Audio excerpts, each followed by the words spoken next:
Hey there. Tonight's story might not soothe you right away, but it will pull you in. This isn't a tale of gods on their thrones or heroes in shining armour. It's about the things that made them tremble. The beasts, the curses, the nightmares that haunted the edges of ancient Greece, and sometimes wandered straight through the middle of it. If this kind of storytelling helps you relax, feel free to like the video and subscribe, but only if it truly helps you drift off. And let me know in the comments where you're listening from and what time it is. There's something oddly comforting about knowing who else is wandering through mythology at this hour. So dim the lights, pull the blankets closer, and let us begin with the most terrifying monsters in Greek mythology. Settle in now. Let the day dissolve into dusk. The flickering shadows on your walls are just that, shadows, and that low rumble in the distance, merely the wind, not the stirring of something ancient, certainly not the writhing tail of a creature vast enough to block out the stars. But if you were an ancient Greek, oh, you'd be less certain. Because in their world, beneath the orderly surface of Olympus and polished marble columns, there was always something seething, something beneath, something monstrous. And at the very bottom of that bestiary, lounging like a volcano on its day off, was Typhon. Typhon, or Typhoeus, if you prefer his more dramatic stage name, was no minor menace. He was the apocalypse with scales. The end of everything wrapped in a storm cloud. The Greeks had an unusual habit of imagining their gods and monsters as part of a large, complicated family. One where every holiday gathering would require a sacrificial goat and several emergency escape routes. Typhon, appropriately enough, was born late into the cosmic family drama. His mother was Gaia, the earth itself, who, by the time of his birth, had already grown rather irritated with how Zeus and the Olympians had overthrown her children, the Titans. Gaia was a great mother, yes, but also a terrible mother-in-law. In her fury, she mated with Tartarus, the endless chasm beneath the world. Not exactly a romantic partner, but then, love stories in Greek mythology do often begin in a pit. The result of this liaison was Typhon, a creature so vast, so unspeakably terrifying, that even the Olympians reportedly fled at the sight of him. Now, to describe Typhon properly, one must abandon the usual measurements of biology. The poet Hesiod, a reliable source if ever there was one for intergenerational trauma in divine households, tells us that Typhon was so tall that his head brushed the stars. His arms stretched east and west, and his eyes glowed with fire. From the waist down, things got particularly festive. A mass of writhing, venomous serpents in place of legs, hissing and snapping like a particularly hostile maypole. But wait, there's more. Each of his many mouths spoke in different voices. Sometimes human, sometimes bull, sometimes lion. And at times, the cacophony of it all would erupt into the sound of thunder, the roar of a volcano, or the shriek of a gale-force wind. In short, he was the entire weather forecast in one very bad mood.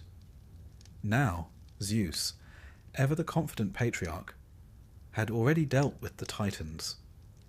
He'd cast Cronus and his kind into Tartarus, and established a shiny new world order atop Mount Olympus, complete with thunderbolts, cloud palaces, and ambrosia brunches. Then Typhon rose. One can imagine the Olympians, halfway through a celebratory feast, looking up to see a sky-darkening silhouette approaching, and realizing that perhaps they'd celebrated a bit prematurely. In most accounts, all the Olympians save Zeus fled in terror, transforming themselves into animals and galloping off into Egypt, where their disguises would later spark local myths. This, dear listener, is why you'll sometimes find Greek gods suspiciously resembling Egyptian ones. A kind of divine witness protection program, really. Zeus, to his credit, did not flee, at least not immediately. He met Typhon in battle. Lightning clashed against storm. The skies tore open, mountains shook. Poets, one imagines, reached for their scrolls. But here's the twist. Typhon won the first round. Yes, the king of the gods himself was overwhelmed.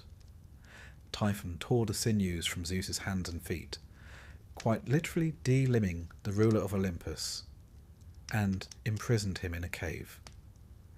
There, Zeus was guarded by the she-dragon Delphine, who no doubt thought this arrangement perfectly fair.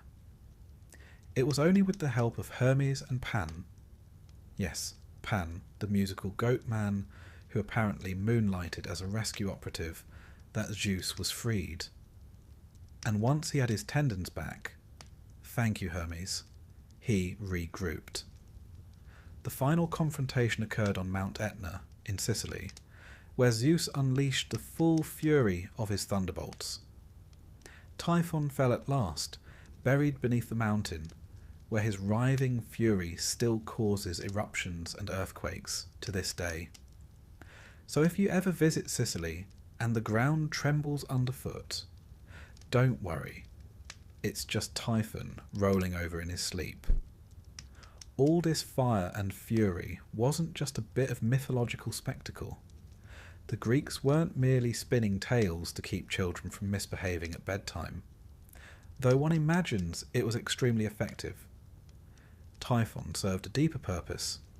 He represented chaos, raw, unrelenting, natural chaos.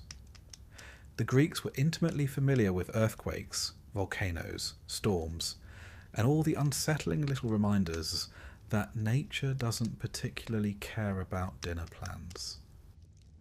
Where modern minds might think of tectonic plates or volcanic pressure, the ancients imagined Typhon.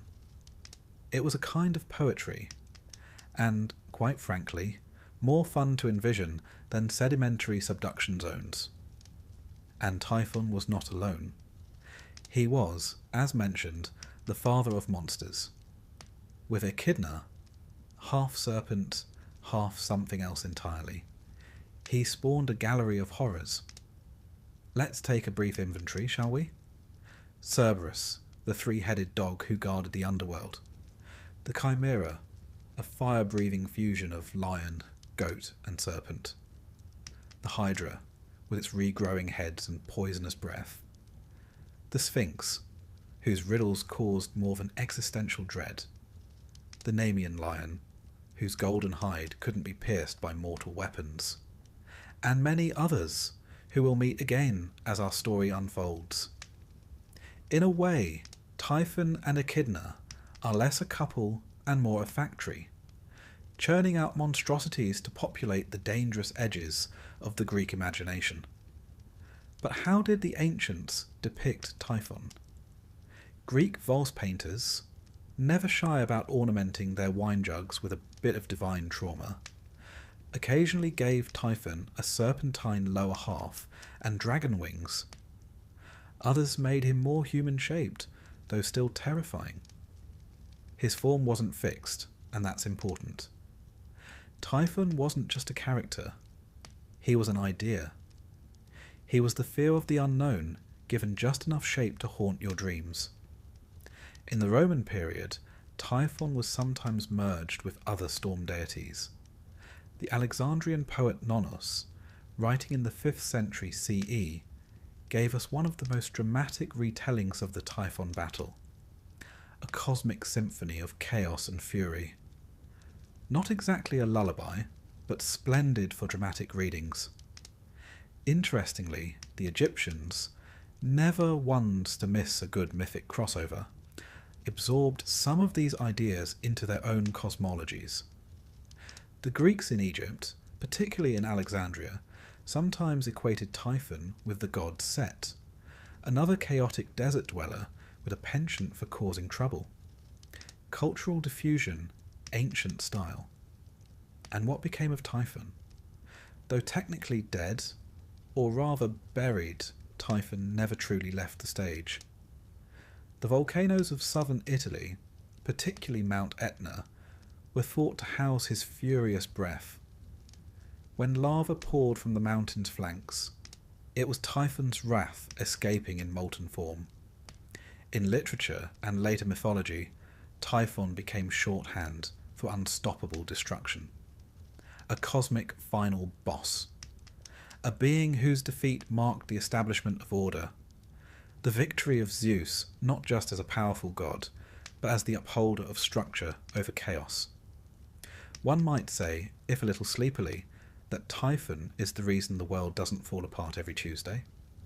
And yet, he's still there, sleeping, breathing, rolling over occasionally, just to remind us that the earth beneath our feet is never truly still.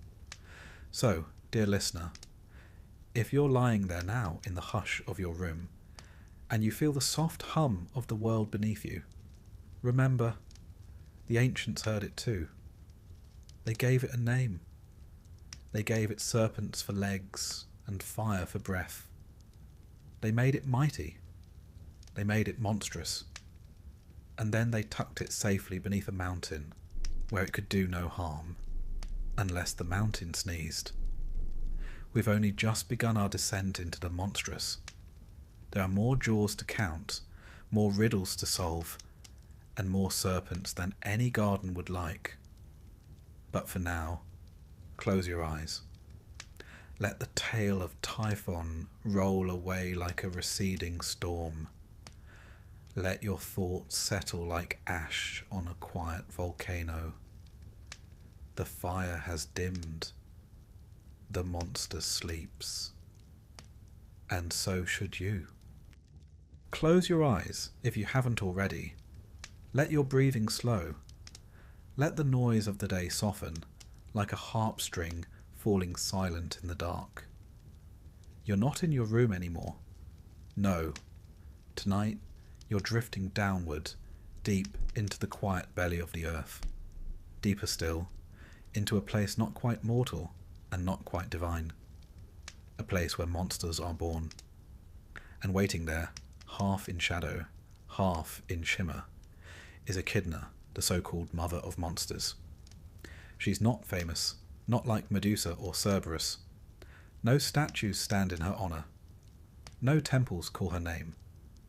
But without her, many of the nightmares in Greek mythology would never have drawn breath. She is old. Older than Olympus. Older than your pillow. Her story is scattered through scrolls and half-forgotten epics, like bones buried in mythic soil. But tonight, we gather those bones. Tonight we meet the mother.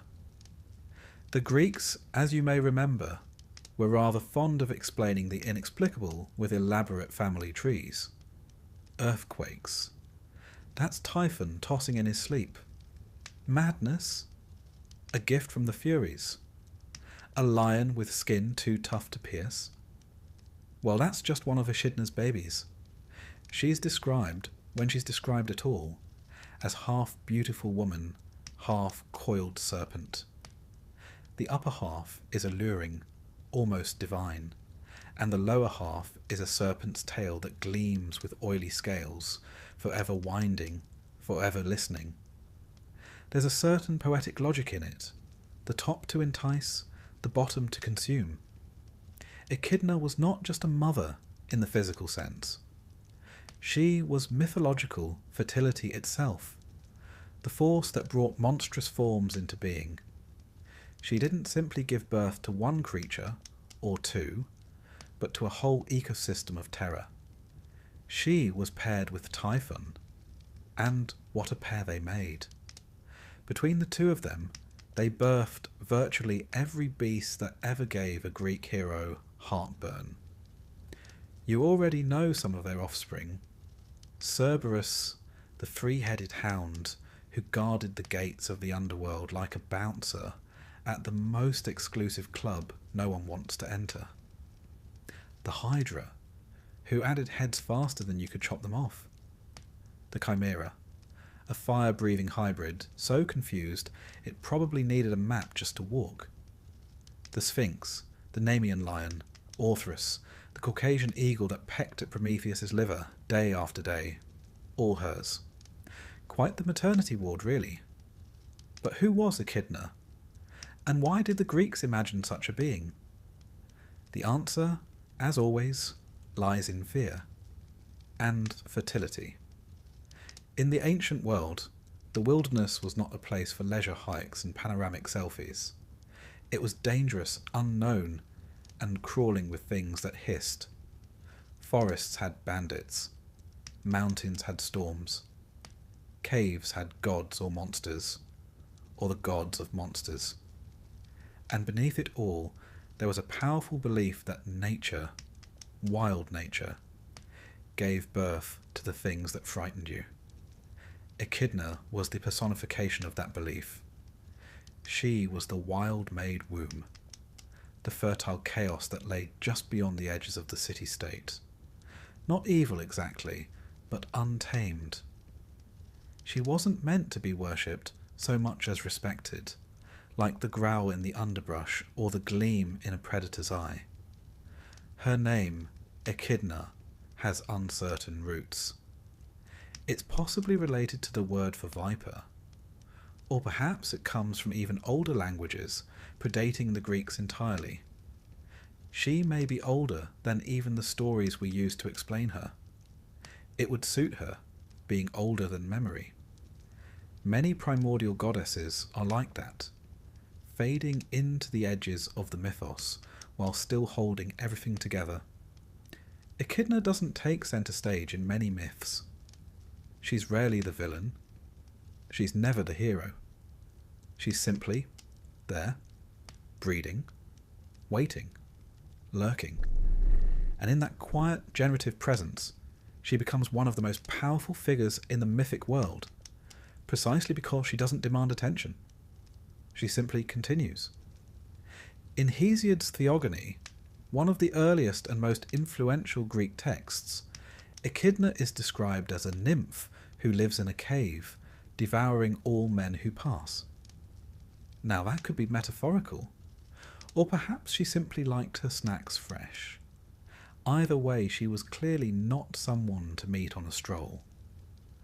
According to Hesiod, she was immortal and ageless, which is rather unfair for a mother of so many. But then Greek immortality never did come with stretch marks. She lived in a hidden cave, far from the gods and men, tucked away near Arima, a place whose location even the Greeks weren't too sure about. Some said it was in Cilicia, in southern Anatolia. Others pointed to deep beneath the earth. Some, quietly, just avoided the subject. And yet, despite her shadowy role, her presence is felt in nearly every heroic tale. Think of the great monster slayers of myth: Heracles, Bellerophon, Perseus, Odysseus. Nearly all of them faced one of Echidna's offspring. Each heroic deed, each monster conquered, was an echo of her legacy. She is the challenge behind the story, the breath behind the beast. There's something maternal in that too. You see, in ancient Greek society, women were often confined to the home, invisible in the public record, but absolutely central to the survival of the family and the continuity of culture. Echidna mirrors this role, silent in the myths, but essential to their progression. The mother whose children define the trials of men. Some later authors gave her a bit more narrative flesh. In the Roman tradition, she sometimes partners not with Typhon, but with Tartarus himself. A being, or a place, depending on how poetic you're feeling. Some even claimed she gave birth to a line of mortal monsters. kings and queens who ruled in far-off barbaric lands. In this version, her blood seeped into the earth and bore empires, which, in its own way, might be the most frightening legacy of all. In art, Echidna appears only rarely. The Greeks, bless them, preferred to depict her children. Flashier, more dramatic, and easier to fit onto pottery. But when she does appear, she's unmistakable. A woman from the waist up, beautiful and often bare, with the lower body of a serpent coiling into the gloom. Her face is calm, unapologetic.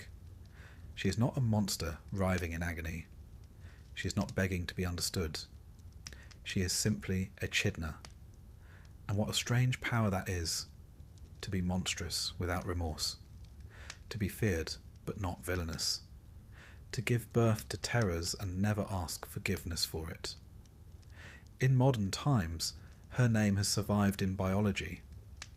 The echidna, a spiny anteater from Australia, bears little resemblance to her mythological namesake, aside from being wonderfully peculiar and producing the sort of confusion that would make a Greek storyteller proud. It lays eggs. It has four-headed reproductive anatomy.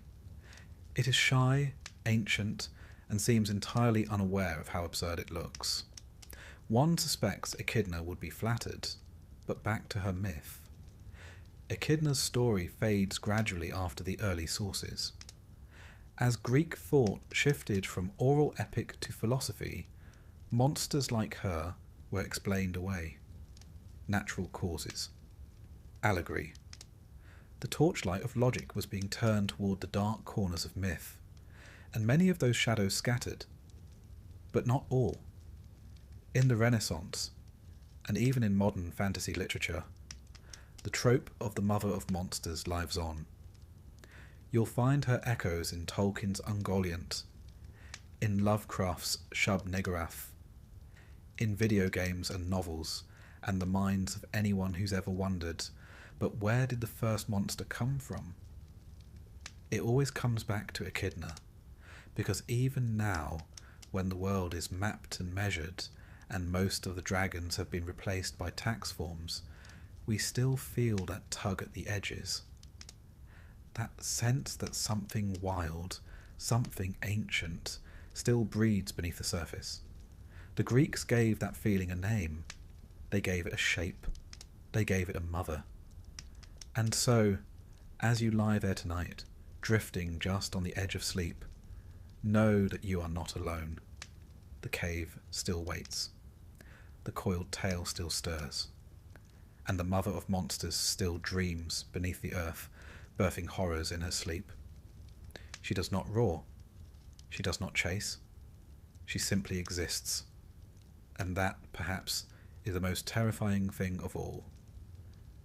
Now close your eyes. The world is quiet. The monsters are fed. And the mother is resting. So should you. Breathe in. Let the weight of the day fall away like sand through your fingers. You're not here, not really. Not in your room, not in your bed. No, you're walking through a darkening meadow under a silver moon, a cool mist curling around your ankles. Ahead, a black river winds across the land like a ribbon of ink. And just beyond it, a gate. Massive, unmoving, ancient. And beside it, the soft growl of something that does not sleep. You have come to the edge of the world, or at least the edge of the world as the Greeks imagined it. This is the entrance to the underworld, and the creature standing guard has 3 heads, each hungering for the soul of a trespasser. Meet Cerberus, the Hound of Hades. Now let's set aside modern expectations. Cerberus is not evil. He is not a villain. He doesn't chase heroes through city streets or bark in nightmarish alleyways. No, he is far more dignified than that. He has a job, a role, a purpose. He is the guardian, the doorman, the final obstacle. And he's very, very good at it. Cerberus, sometimes spelled Kerberos, if you're in the mood for older spellings, was the child of Echidna and Typhon, a sibling to the Chimera, the Hydra, and other such charming playmates. But Cerberus was special. He wasn't designed to terrorize mortals or rampage through the countryside. He was created to keep the dead in, and the living out. His appearance varies, depending on which ancient source you're reading or which pot you're peering into. But the basics are consistent. Cerberus has 3 heads, though some ancient authors claim as many as 50 or even 100.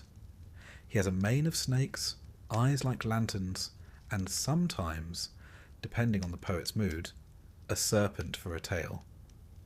He's like a canine jigsaw puzzle made from nightmares, stitched together with divine purpose.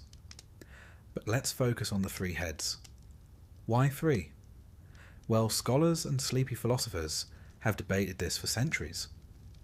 Some say the 3 heads represent the past, present, and future, which would be terribly poetic for a dog. Others suggest they symbolize birth, youth, and old age, our body, soul, and spirit. Or perhaps the ancient Greeks simply thought 3 heads were more terrifying than 1 and left it at that. Now imagine it. A creature with triple the teeth, triple the growls, triple the stare, and yet not malicious, not unkind, simply resolute. You see, the Greeks didn't fear death the way we sometimes do, not as an ending, but as a passage. What they feared more than death was imbalance, disturbance, the wrong soul in the wrong place. Cerberus ensured order. No soul escaped the underworld. No living foot stepped too far.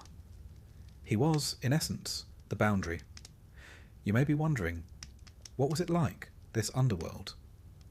It was not fire and brimstone. No pitchforks, no eternal torment. At least not for most. The underworld was quiet. Diamond Soys shadowed. A place of memory more than suffering. It had regions, of course.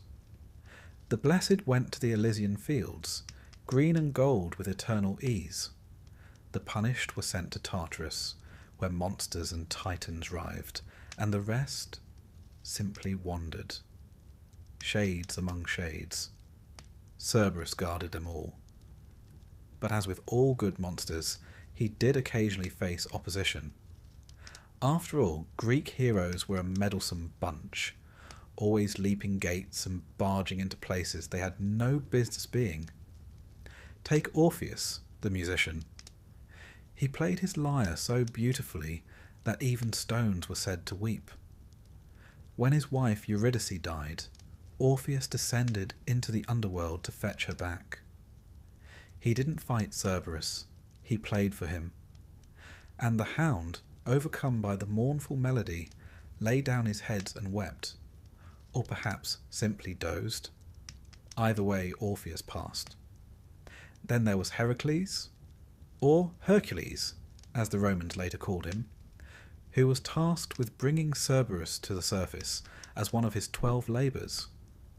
Not defeating him, mind you, just removing him temporarily from his post. Heracles, strong and stubborn as ever, wrestled the beast with nothing but his arms. No weapons, no tricks. He subdued Cerberus and dragged him into daylight, where the hound, unaccustomed to such brightness, blinked and howled in dismay. But Heracles was no villain. Once his labour was complete, he returned Cerberus unharmed to his post. Even heroes, it seems, understood the importance of boundaries. And then there's Psyche, a mortal woman who, through a series of divine misadventures involving jealous goddesses and impossible tasks, found herself journeying through the underworld as well. To pass Cerberus, she brought honey cakes, sweet bribes for a beast who, despite his job, still enjoyed a treat or two. Some say she tossed them one by one, each to a separate mouth. A very polite offering, really. These stories tell us something about Cerberus. He is not defeated by force, not truly. He is overcome by gentleness, by cleverness, by compassion. A lullaby, a cake, a fair challenge? He is a creature of rules, not rage, and that perhaps is why he was so respected. Even Hades, god of the underworld, had a sort of fondness for him. In many depictions, Cerberus is shown sitting at his feet like a loyal companion. Not chained, not whipped, just present, watching, waiting. And here we must take a brief, sleepy detour into etymology. The name Cerberus may stem from an Indo-European word meaning spotted, which means, if we're being terribly literal, Hades may have named his monstrous three-headed hellhound Spot. That's right, Spot. A joke, perhaps, from the ancient linguists. Or maybe just a reminder that even the most terrifying beings can have ordinary names. There's also a connection between Cerberus and ancient burial customs. You see, the Greeks often placed coins with the dead. Payment for Charon, the ferryman who guided souls across the river Styx. But in some traditions, honey cakes were buried as well. Offerings not for Charon, but for Cerberus. A bribe to ease the soul's passage.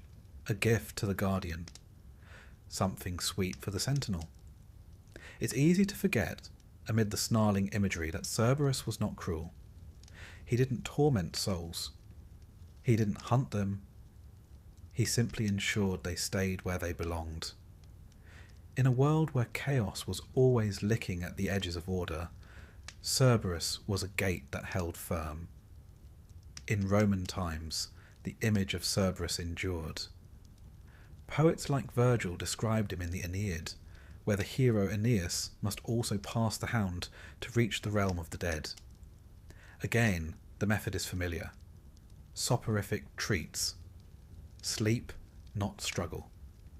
And in later Christian adaptations, Cerberus became associated with demons or Satan's watchdog. But that's a different lens, painted in darker strokes. The Greeks saw no sin in his existence, only necessity. Artists over the centuries couldn't resist him. On urns, on mosaics, on medieval manuscripts, he appears, all snarls and scales and flicking tongues. Often with only 2 heads, sometimes with 3, occasionally with dozens. Always with a presence that says, here is the edge. Do not cross it lightly. And yet, of course, the best stories are about those who do. Still, once their business is done, the great heroes rarely harm him. They return him, leave him be.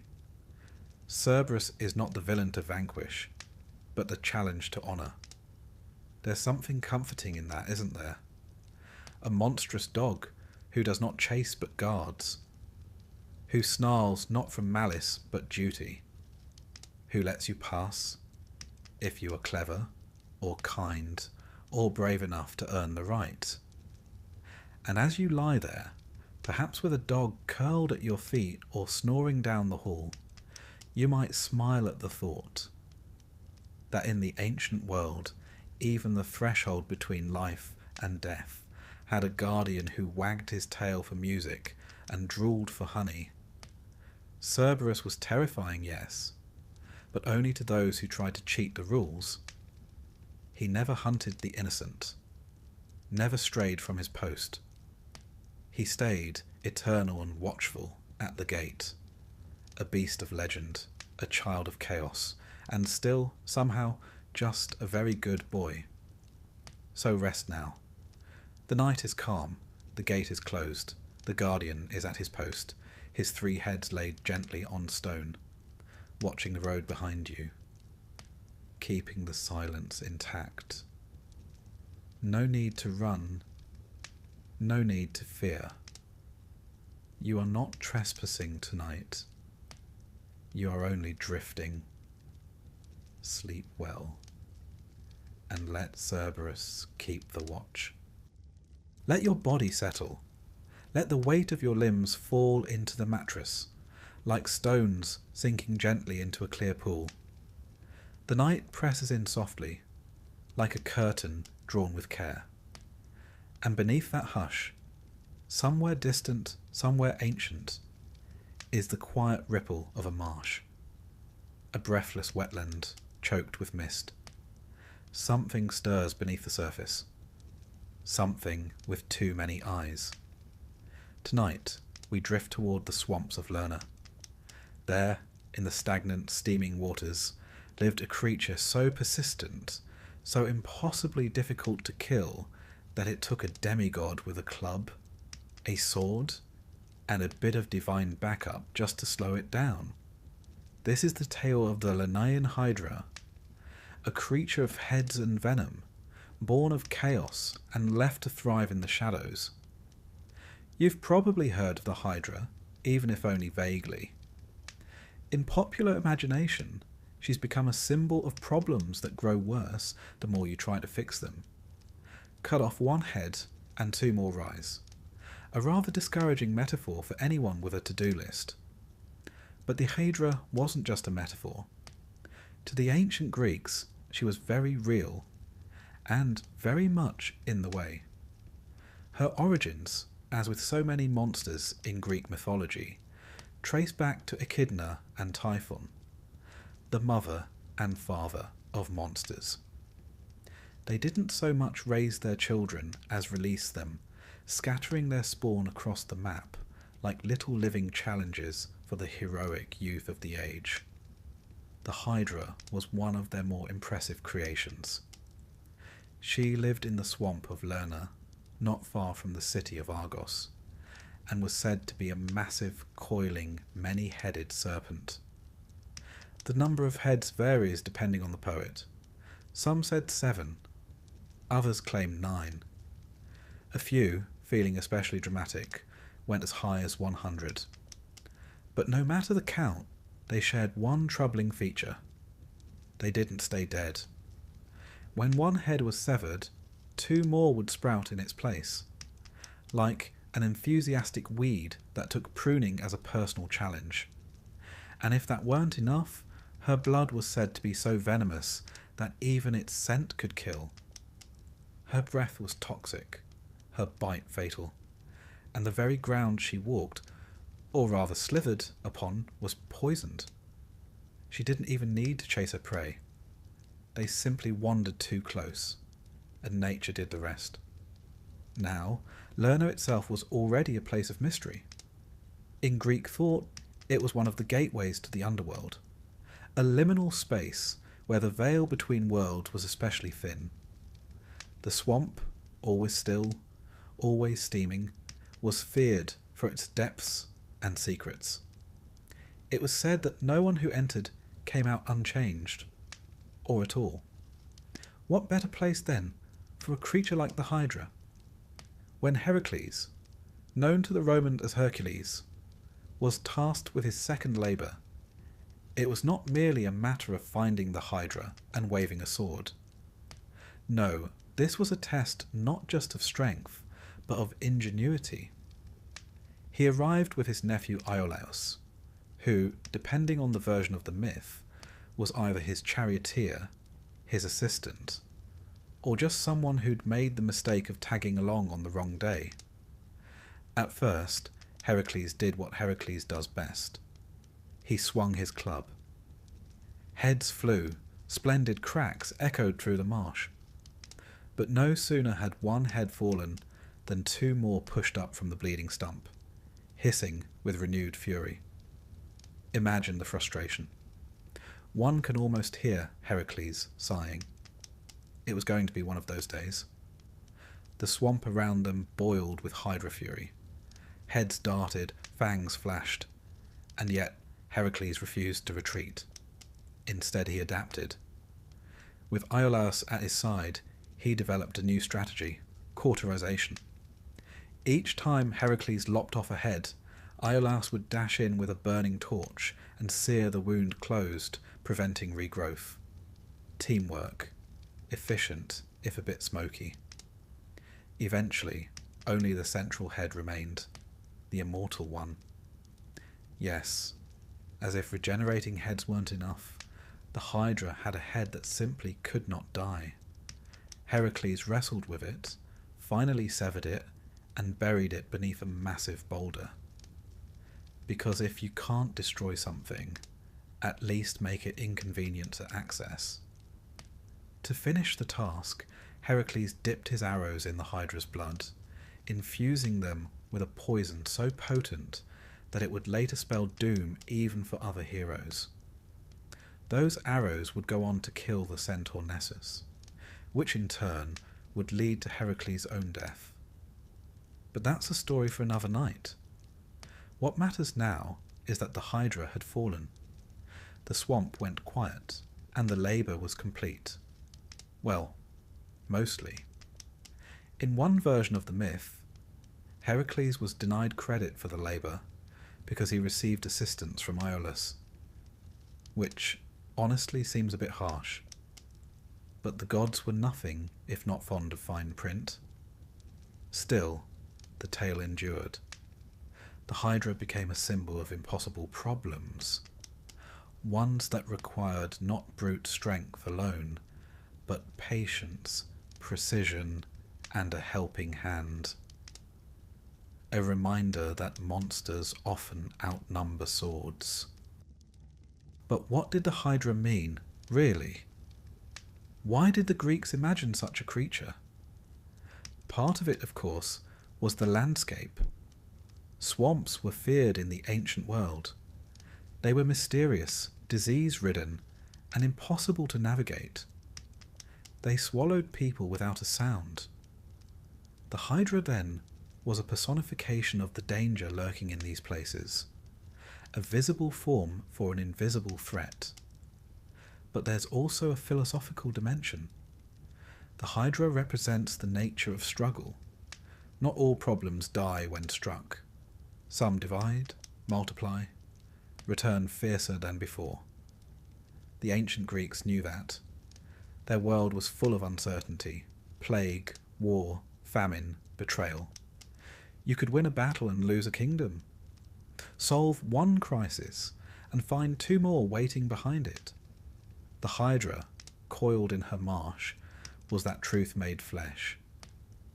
And yet, she was not unbeatable. It's tempting to think of Heracles as merely a brawler, but the Hydra reminds us that even he had to think, had to innovate, had to accept help. His greatest victories were never his alone. There's a lesson in that, gently tucked beneath the fangs and fire. The Hydra's legacy extends far beyond Greek myth.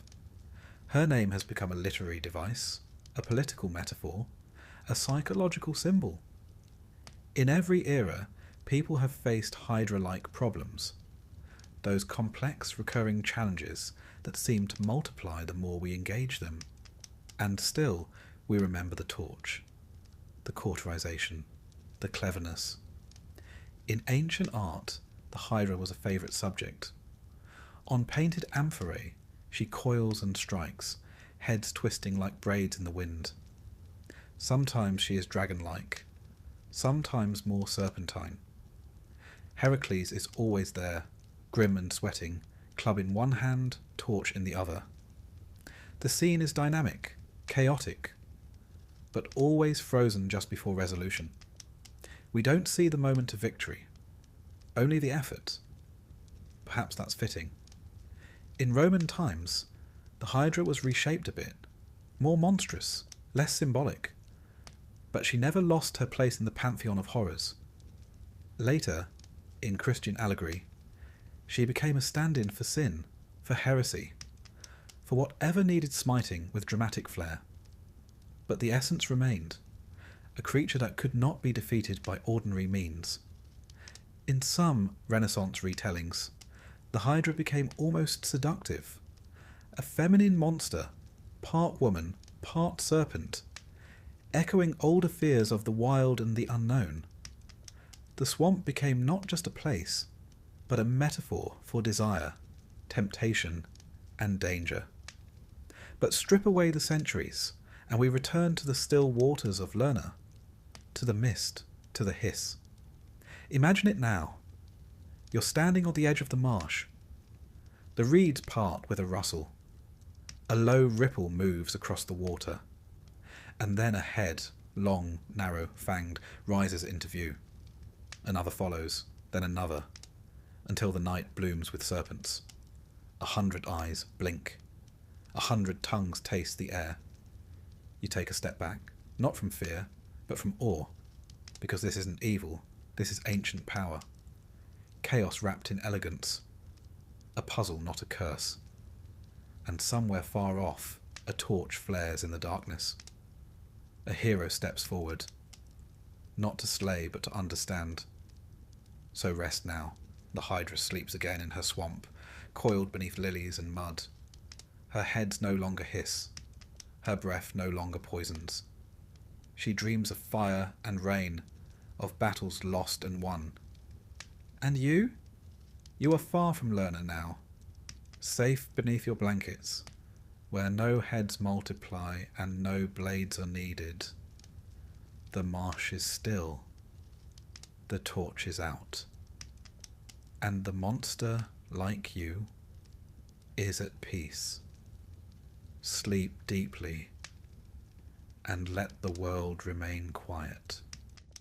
Let the hush of the evening settle around you like soft wool. The air is still now. Nothing stirs except memory, and the faint echo of hooves on ancient stone. The stars above you are distant and patient, watching as they always have. But below, in the smouldering hills of a forgotten land, a creature once breathed fire into the wind. She was impossible, furious, and proud. Her name was Chimera. Tonight, we'll wander slowly through the scorched hills of Lycia, in what is now southwestern Turkey. But once, long ago, this was a place of legend, and in the cracks between rocks, where sulphur steamed from the earth, the Chimera waited. The Chimera was a monster built by contradiction. She was part lion, part goat, part serpent, a fusion of things that had no business being in the same body. And yet, there she stood, a lioness at the front, a goat rising awkwardly from her back, and a long, viperous snake forming the tail, coiled and hissing behind her. And if that weren't enough, she breathed fire. Of course she did. Greek poets described her with a mix of horror and admiration. A creature so unnatural she must have been divine. Or perhaps something the gods regretted and forgot to recall. She was, like many monsters of that ancient world, a child of Typhon and Echidna, which meant that chaos was not just her nature, it was her birthright. Her name, Chimera, literally means she-goat in Greek, which, considering she was also a lion and a snake, seems like an odd naming decision. But the Greeks often name things after their most confounding feature. And what could be more confounding than a goat erupting from the back of a lion? She roamed the burning hills and haunted the people of Lycia. They feared her as a wildfire, as a punishment from the gods, as something too powerful and strange to reason with. And truly, she didn't have an agenda.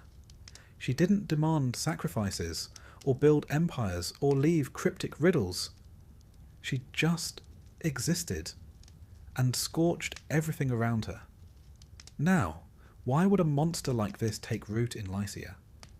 It helps to know a bit about the land. Lycia was known in the ancient world for its strange, flaming hills, places where methane seeped up from the earth and ignited into ghostly blue flames.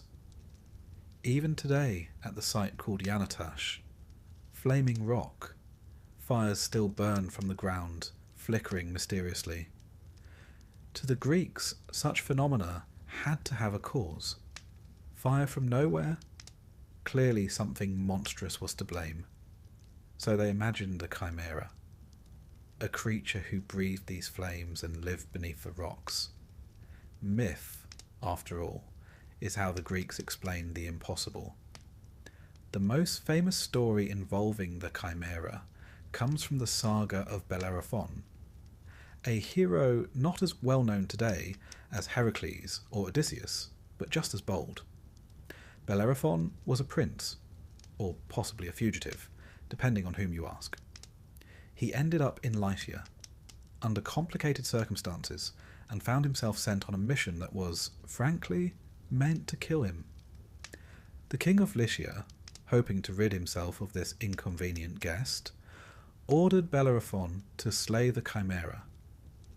A clever way to dispose of someone without technically getting blood on your hands. "Oh, you're still alive? Splendid! Do pop out and kill the unkillable monster next, would you?" But Bellerophon, rather than succumbing to dread or excuses, went hunting.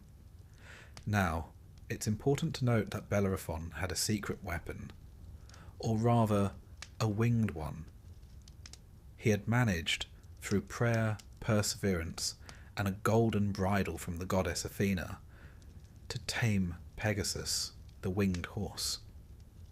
With Pegasus beneath him, Bellerophon could fly, placing him out of reach of the Chimera's claws, fangs, and, crucially, her fire. Imagine that scene. The Chimera stalking across the cracked earth, the goat bleating as flames pour from her jaws, the lion's roar echoing through the hills, and above her, wings beating like thunder, a man with a spear, circling, watching. He couldn't get too close. One plume of fire, and it would be over. But he couldn't stay above forever either. So he devised a trick. He fixed a block of lead to the tip of his spear. A strange choice, unless one is thinking several moves ahead. Swooping down, dodging a blast of flame, he drove the spear into the creature's throat. The lead, heated by her breath, melted down into her windpipe, suffocating the fire, and with it, the monster. It was not brute strength that won the day, but cleverness. Heat and metal. A smith's trick, not a warrior's. The Greeks valued that. Wit over muscle. Strategy over sheer force. In their world, heroes often triumphed, not because they were the biggest, but because they were the smartest.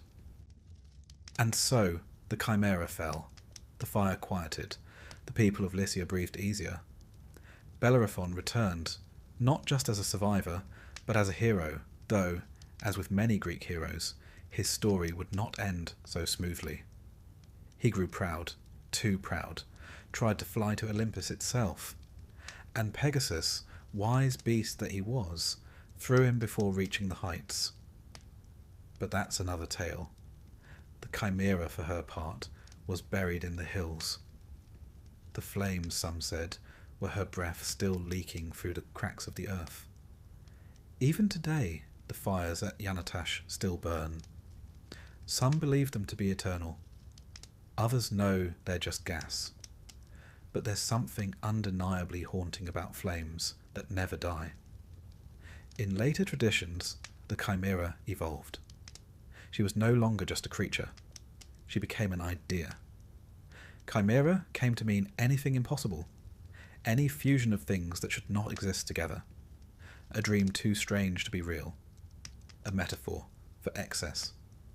In medieval bestiaries, she was drawn with new combinations, leopard spots, dragon wings, human faces, always changing, always shifting, and in that sense, she became a reflection of our own imaginations. Chaotic, beautiful, terrifying. She also endured in art.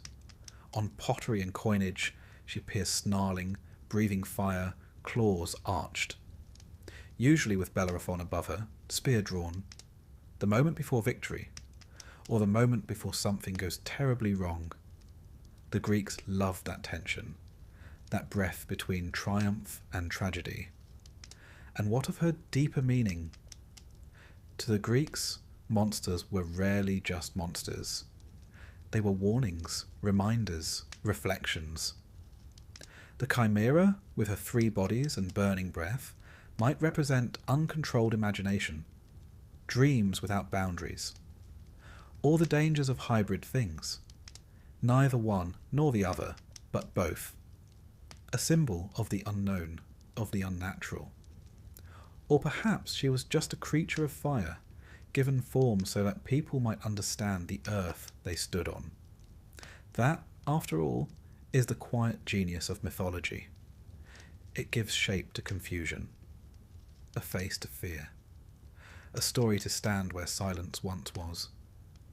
And so tonight, as you lie still beneath your own roof, centuries away from the hills of Lycia, you might picture her, the lioness pacing through blackened stone, the goat's head bleating and burning, the serpent tail twitching in anticipation.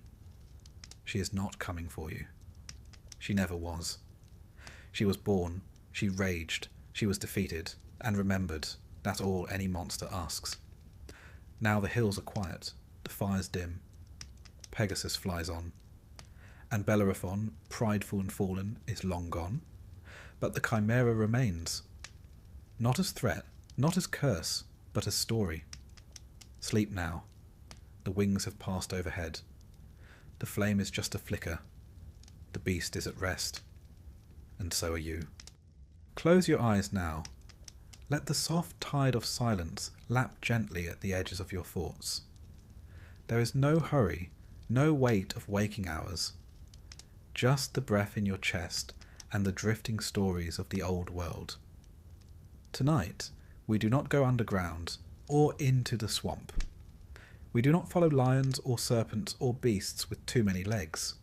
No, tonight we gaze into eyes. Not yours, not mine, but hers. And if we are not careful, we may never look away again. This is the story of the Gorgons, and of one in particular. You know her name, even if you don't remember where from. It lingers in the back of the mind, like a warning from a dream. Medusa. Say it slowly, softly. The name is already an incantation. Now the Gorgons were three sisters, Steno, Euryale, and Medusa, and depending on which version of the myth you prefer, they were either always monstrous or became monstrous later. That's the thing about Greek mythology. Nothing is ever simple. Everyone has a past, often a complicated one. Let us start with the old versions, the ones that came before sympathy was invented. In these, the Gorgons were born monstrous, children of the sea gods Phorcys and Ceto, creatures of dread from the moment they took their first breath. They lived far off in the west, at the edges of the world, past the boundaries of maps and reason. They had wings of bronze, snakes for hair. Their skin was scaly, their teeth sharp, and their eyes could turn you to stone. Not metaphorically, not emotionally, literally. One glance, and your body would freeze in place, your breath would stop, and your soul would drift from flesh turned cold and grey. The Gorgons were not pursued, they did the pursuing, and no man returned from their lands intact. But then, a different version arose, a softer one with tragedy. In this telling, Medusa was not born a monster. She was a maiden, perhaps a priestess of Athena, dedicated to the goddess of wisdom and war. She was beautiful, so beautiful in fact, that even the gods noticed. And one did more than notice. Poseidon, god of the sea, desired her, and according to the myth, he pursued her. In some tellings, he seduced her. In others, he assaulted her, and not in a quiet meadow, but in Athena's own temple. When the goddess returned and found her sanctuary defiled, she did not punish Poseidon, she punished Medusa. Because in mythology, justice is not always just. Gods, after all, behave like people, which is often the most dangerous thing about them. And so, Medusa was cursed. Her hair became snakes. Her face, once lovely, became something unlookable. Not because it was grotesque, but because it was too powerful. She was given the gift, or curse, of the petrifying gaze. No longer a priestess, No longer human, no longer desired, she fled west with her sisters. And from that moment on, she was both feared and hunted. Now consider this. A woman punished for being beautiful, then hunted for being dangerous. There's something ancient in that rhythm, and sadly, something eternal. But back to the myth. You may remember the name Perseus, a hero with a magic bag and a knack for inconvenient quests, sent by a king who wanted him dead without saying so. "Bring me the head of Medusa," said the king, as if asking for a bouquet. And Perseus went, but not alone. He had help, divine help. The gods, for reasons of their own, gave him tools. Athena provided a polished shield, one that could be used as a mirror. Hermes gave him a curved blade. He also received a magical satchel to carry the head, and the winged sandals of the nymphs, with which he could fly. You may notice a pattern in Greek heroics. The monster is rarely defeated by brawn alone. There are tools, relics, rules. The Greeks understood that monsters were not simply strong, they were symbols. They had to be approached with reverence and cunning. Perseus flew to the edge of the world, to the land where the Gorgons slept. They slept during the day, you see. Their stone-turning eyes only worked when open. Even curses need rest. And as the Gorgons lay coiled among the rocks, Perseus crept forward, not looking directly, but through the reflection in his shield. It's a clever image, isn't it? He cannot face her directly. He must look through an image, indirect, safe, distant. One wonders how many truths in life must be seen the same way. With the curved blade, he struck, clean, fast. Medusa's head fell, eyes still open, still dangerous, and from her blood sprang two beings, Pegasus, the winged horse, and Chrysaor, a warrior with a golden sword. Life emerging from death. A symbol of beauty and violence, fused. Perseus placed the head in his satchel. It would remain a weapon. Even severed, Medusa's gaze could petrify. He used it to defeat foes, turn kings to stone, and eventually returned it to Athena, who mounted it on her shield. Now pause there. Athena, who cursed Medusa, who armed the man who killed her, who then placed her head on a shield and carried it into battle. Why? Why would a goddess wear the face of her victim? Some say it was guilt, a way to honour Medusa. Others claim it was pure practicality. The head was, after all, extremely effective. But maybe it's something else. Maybe Medusa had become more than a curse. She had become a symbol. In time, Medusa's image spread across the ancient world. Not as a monster, but as a guardian. Her face, the Gorgoneon, was painted on shields, carved into doorways, etched on coins and breastplates. Not to frighten the innocent, but to ward off evil. Apotropaic, the scholars call it. A fancy word meaning something that turns danger away. A reversal then, from hunted to protector, from cursed to divine. Her face twisted in rage, eyes wide, tongue protruding, became a kind of ancient alarm system. A declaration that the space behind the image was sacred, untouchable. How's that for poetic justice? And so, across the centuries, Medusa was reclaimed. Artists painted her not with scales and fangs, but with sorrow.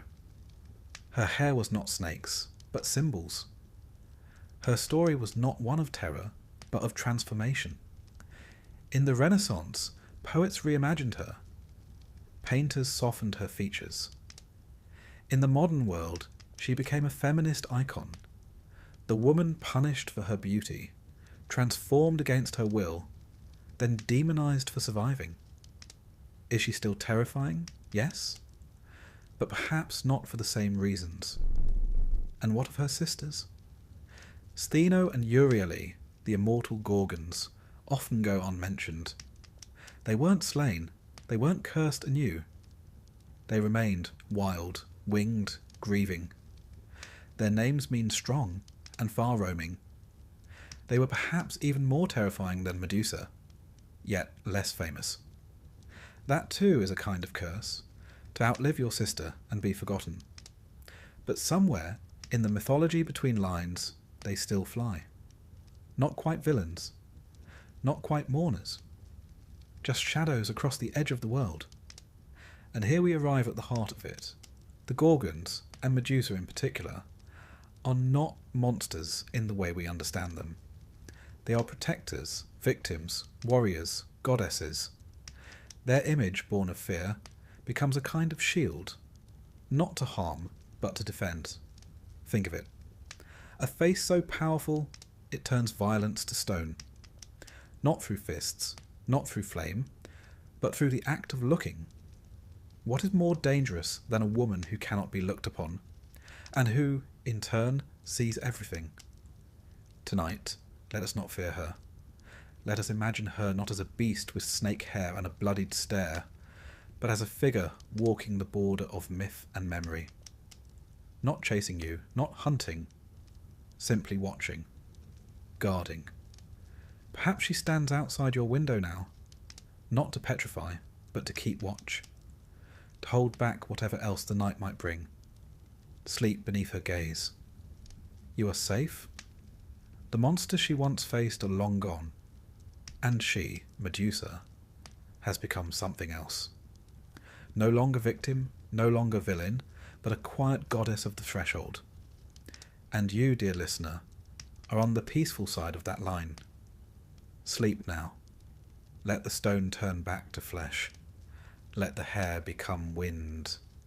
And let her eyes, gentle now, close at last. Take a breath. Not too deep. Just enough to feel your ribcage gently rise like the tide beneath a quiet moon. Let your limbs go still. Your thoughts go soft. Tonight we set sail. Not toward peace, not yet. Tonight we pass between monsters. There is a place in the world where the sea narrows like a throat, and ships must slide carefully between high cliffs and deep waters. A place where every sailor knows that, to steer clear of danger on one side, he must come perilously close to disaster on the other.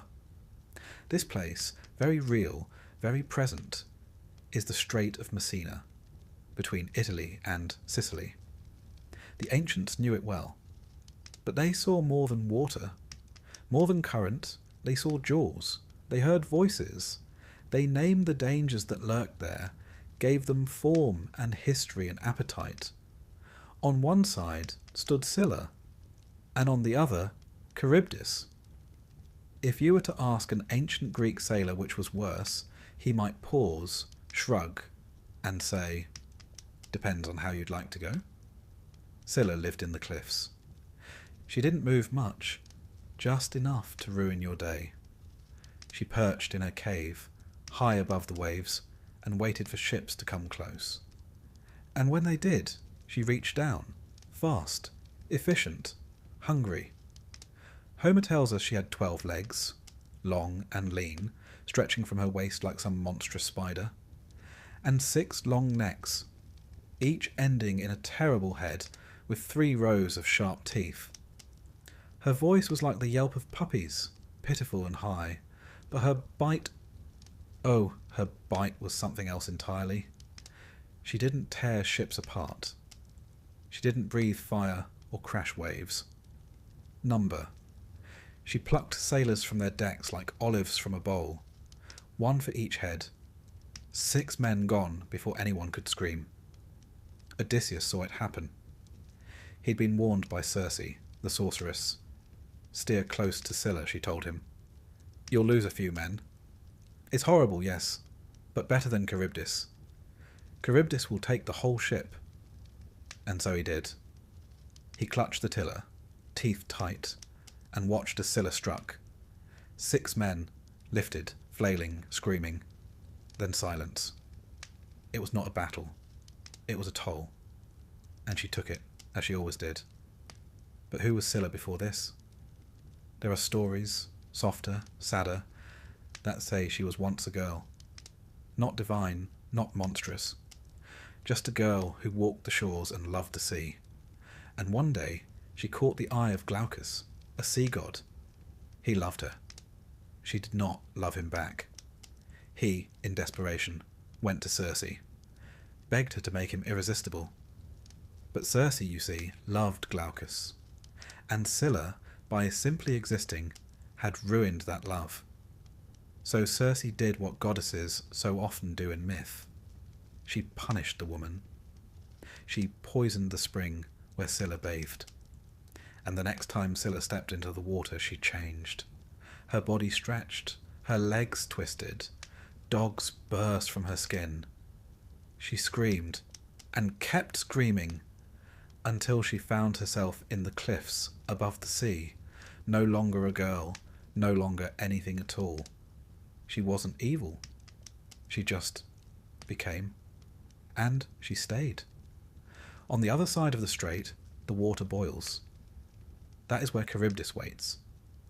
You don't see her until it's too late. She doesn't have arms or teeth or eyes you can look into. She's just a shape in the sea, a whirlpool that opens 3 times a day and drinks the ocean. And if you're in the way, down you go. She was once a daughter of Poseidon, the stories say, loyal, proud. She helped her father drown coastlines and flood enemy lands. But Zeus, who had other ideas about balance and ownership, struck her with lightning. He chained her to the seafloor and cursed her with hunger. Now she swells and collapses, breathes in and spits out. Never full, never still. She is absence made visible. The kind of danger you only understand once you've been pulled in. So there you are. A sailor, a captain, a hero passing through. To your left, a towering cliff, still as death, with something sharp hidden in the shadows. To your right, water that pulls sideways, tugs at the keel, beckons with no promise of return. Pick one. You have to. Odysseus chose Scylla, because losing 6 is better than losing everyone. That's what he told himself. What Circe told him. What the gods would have him believe. It's a cruel math, but Greek mythology is full of that kind of arithmetic. The kind where survival always costs something. You see, Scylla and Charybdis weren't just monsters. They were choices. Bad ones. Scylla is the pain you expect. Swift, sharp, specific. You know it's coming. You brace for it. You live through it. Charybdis is the slow dread. The danger you try to avoid but feel pulling at your feet anyway. It comes quietly, like regret, like gravity. Scylla kills a few. Charybdis devours all. And together they represent something very old and very familiar. The truth that some journeys offer no safe path. That sometimes to keep going, something must be sacrificed. And yet, Odysseus passed through. Not untouched, not unscathed, but onward. That's the thing. Even in the face of ancient monsters, of losses and choices and waves that don't care if you pray, the Greeks believed you could keep moving, even if it hurt, even if the way was narrow, even if you cried. You could still steer the ship. Later storytellers softened the edges. In some versions, Odysseus fights back, tries to stab Scylla as she grabs his men, but the gods laugh at that. You can't stab a choice. You can't strike a fate. You can only face it. Sail through, and remember, in art, Scylla is often drawn as a woman above, beautiful, serene, and chaos below. Dogs and serpents and limbs all braided into a single shape, a reflection of the sea itself, calm on the surface, madness underneath. Charybdis is harder to paint. She's not a creature so much as a phenomenon. A gaping mouth, maybe. A swirling disc of foam. Sometimes just a hole in the sea. But everyone understood her. The sailors did, the poets did, and so do we. We use them still. Between Scylla and Charybdis, the phrase survives. A way to say I had no good options. A way to say I chose what hurt less. A way to say I'm still here. And that matters, because sometimes the victory is not in slaying the monster. It's in knowing which one to face. In knowing when to hold the tiller. And in not letting go. The ancient world was full of things the Greeks couldn't explain. Earthquakes, storms, currents, loss. But instead of surrendering to fear, they gave those things stories. Not to tame them, but to understand. They named their monsters. And in doing so, they named their fears. And their courage too. So tonight, as you lie in your bed, you are not at sea. You are not between rocks. There is no whirlpool at your feet, no jaws in the dark. You are safe, the strait is behind you. Scylla sleeps in her cave, curled around her sorrow. Charybdis turns slow and silent beneath a peaceful sea. And you? You are the sailor who passed through. Not unchanged, but still sailing. Let the wind go quiet. Let the water calm. The monsters, just this once, are still. Sleep now. And drift. You've already done the hardest part. It's quiet now. Let the hush of the evening wrap around you like a cool linen sheet, the kind worn by kings and commoners alike in the Mediterranean dusk. Imagine a torch flickering in some far-off corridor. Footsteps echo, marble beneath your feet, a door opening and closing behind you. And now you are in the dark, in the labyrinth. It does not matter how you got here, only that you have, and somewhere, at the centre of this winding puzzle of stone and shadow, waits the monster. Tonight we meet the Minotaur. Not just a beast in a maze, though that's how he's often remembered, but something far older, stranger, sadder. Let us begin at the beginning, which, as with most Greek myths, is not simple, not clean, and certainly not family-friendly. It starts with a king, a Cretan king named Minos. Minos wanted to rule not just men, but the sea itself. So he prayed to Poseidon, god of the oceans, asking for a sign to prove he was chosen. Poseidon obliged, sending up from the surf a magnificent white bull, powerful, radiant, divine. Minos was to sacrifice it as a show of loyalty. But Minos, being human, made the usual mistake. He got attached.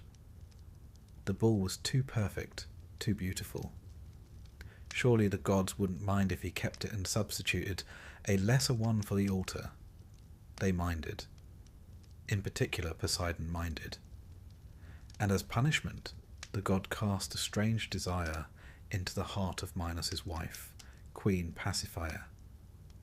She was struck with a longing, not for a man, not even for a god, but for the very bull her husband had refused to sacrifice. What followed was, depending on your level of poetic tolerance, either grotesque or tragically divine. The queen sought help from Daedalus, the great inventor, and Daedalus, as artists often do, obeyed the brief without judgment. He built her a wooden cow, hollow and lifelike, in which she could climb and, well, deceive the bull. And from that strange union came a child with the body of a man and the head of a bull, the Minotaur. He was unnamed at birth. The name we use, Minotaur, simply means bull of Minos, as if he were a possession, a problem to be solved. And in many ways, that's exactly what he became. The boy, if one can call him that, could not be raised among people. He grew quickly, grew strong, grew wild. Minos, horrified and shamed, again turned to Daedalus. And Daedalus built the labyrinth, a palace of corridors, a maze so complex that even the architect could barely escape it. A structure where left and right became meaningless, where forward became back, where one might walk forever and never see the same wall twice. In the centre, they placed the Minotaur, to live, or at least to exist. He was fed, he was feared, he became legend. Now, here's where Athens comes into it. At the time, Crete was a naval superpower, and Athens, still young and growing, had once rebelled and lost. As part of the peace, Minos demanded tribute. Every 9 years, Athens would send 7 boys and 7 girls to Crete, and those youths would be placed in a labyrinth. With the Minotaur, no weapons, no guide, no escape. It wasn't execution, not formally, just a disappearance, a slow forgetting. They entered, they never returned, and so the Minotaur became more than a monster. He became the engine of fear, a reminder of defeat, a story told in Athens to keep young people obedient, a sacrifice to power and to shame. But then, of course, came a prince, Theseus, son of the king of Athens. Brash, clever, reckless. A walking definition of heroism, at least the Greek variety, which included equal parts nobility and ego. When the time came for the next tribute, Theseus volunteered to be among the youths. Not to die, but to kill, he sailed to Crete. And as the stories go, he caught the eye of Princess Ariadne, daughter of Minos and Pasiphae, half-sister to the Minotaur, if anyone was counting. Ariadne, moved by the handsome foreigner, or perhaps simply sick of the bloodshed, gave Theseus a tool. Not a sword, not a map. A thread. A spool of golden string to be tied at the entrance of the labyrinth. A guide back, if he could survive. Theseus entered. He walked the winding paths, let the walls close in, let the silence deepen. And finally, he found the creature. Imagine that moment. The hero face to face with the beast. And the beast, not roaring, not charging, just staring. Because here's the part the stories often skip over. The Minotaur didn't ask to be there, didn't ask to be born, didn't choose the labyrinth. He was made, then caged, then fed strangers in the dark. Was he savage? Yes. Was he a monster? Perhaps, but also perhaps not. Theseus fought him, killed him, left his body in the dark, and then, following the thread, escaped. Victory. The end. But as with all Greek myths, the ending leaves questions. Who was the Minotaur, really? Some say he was simply a cautionary tale, a symbol of unnatural union, of pride punished by the gods. Others see him as something deeper, the unwanted child, the castaway, the embodiment of shame buried at the heart of power. In historical terms, there may have been something more. Archaeologists studying the ruins of Knossos, the grand palace of ancient Crete, have found vast, complex layouts, rooms upon rooms, corridors with no straight line. Some believe this was the labyrinth, not a trap, but a court. Not a prison, but a palace so complex that visitors felt lost. The bull too mattered in Minoan culture. Bull leaping was a sacred sport. The animal was revered, not feared. Its horns appear in art, on altars, in frescoes. So perhaps the story of the Minotaur is a Greek reinterpretation, or misinterpretation, of a foreign custom.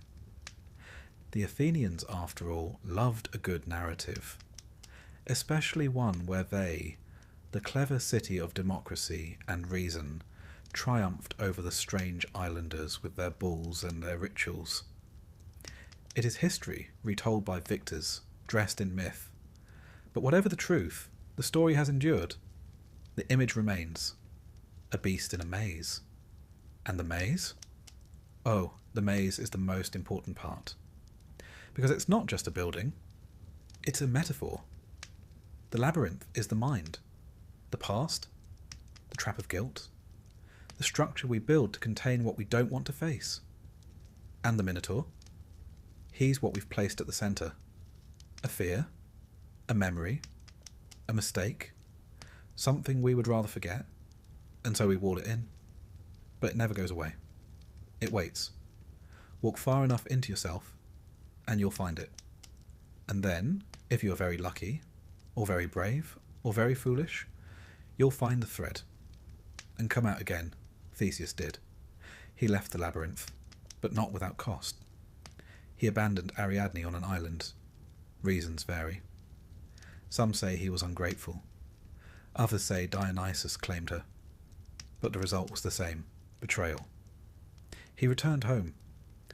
Forgot to change the sails from black to white, as he'd promised. His father, watching the ship from the cliffs of Athens, saw the dark sails and believed his son dead. In grief, he threw himself into the sea. And so the Aegean was named. Even victory in Greek myth comes with mourning. The Minotaur is dead, the labyrinth is empty. But somehow the story still echoes. We still build mazes. We still lock things away. And deep inside, the part of us that once heard the story as a child, that part still walks the halls, wondering what waits around the corner. So let's leave the torchlight behind. Let the corridors fall silent. The thread has been followed. The monster has been faced. You are no longer in the dark. You are no longer in the maze. You are back here, where it is warm and still, where the Minotaur cannot find you, where the walls are no longer closing in, where sleep is waiting, gentle and slow. And whatever monster you face, it is not tonight. Let the labyrinth vanish. Let the hooves fall silent and rest. You've already walked far enough. It is night again, the kind of night where the wind hushes the trees into stillness, and the moon casts pale silver through the window like a watchful eye. You are still, and all is quiet. But long ago, in the world of myth, the wind was not always so gentle. There were times when it came shrieking across the sea, tearing sails from masts, snatching food from tables, stealing men from the decks of ships, and sometimes from the very skies. And if you were ancient Greek, and you heard that wind howling through the cliffs, you didn't just call it a storm. You might have whispered harpies. Or, if your conscience was not clean, if you'd wronged the gods or shed innocent blood, you might fear something worse, the Furies. Tonight, we drift into their stories, into winged warnings and shrieking skies, into judgment that flies, and punishment that never sleeps. We begin with the Harpies. Their name comes from the Greek harpazo, meaning to snatch, which is exactly what they do. Snatch, take, steal. They were not always evil, not precisely. In the earliest myths, they were storm spirits, daughters of the sea god Thaumas and the oceanid Electra. Their names were Aelo, Ocypete, and sometimes Kaleno. Lovely names, really. Storm, Swift Flyer, and the Dark One. At first, they were merely elemental, fierce winds given form. They raced through the air, screeching across the sea like a bad omen. Sometimes they helped carry souls. Sometimes they stole objects from the hands of mortals. They were fast, unpredictable, and always hungry. But over time, as stories grew darker, the Harpies became less abstract and more terrifying, less weather and more wrath. They were imagined as women with the bodies of great birds, vast wingspans, talons sharper than knives, and faces that once might have been beautiful, but had long since been twisted by rage and divine duty. Their scent was said to be foul, rot and smoke and salt. Their voices screeched like rusted hinges. Their feathers were streaked with filth, tangled with the remnants of whatever they had taken last. The harpies didn't hunt because they needed to eat. They hunted because someone had to. Because the gods, in their infinite wisdom, sometimes needed messengers who could make mortals miserable and fast. One of the most well-known tales involving them is the tragedy of King Phineus of Thrace.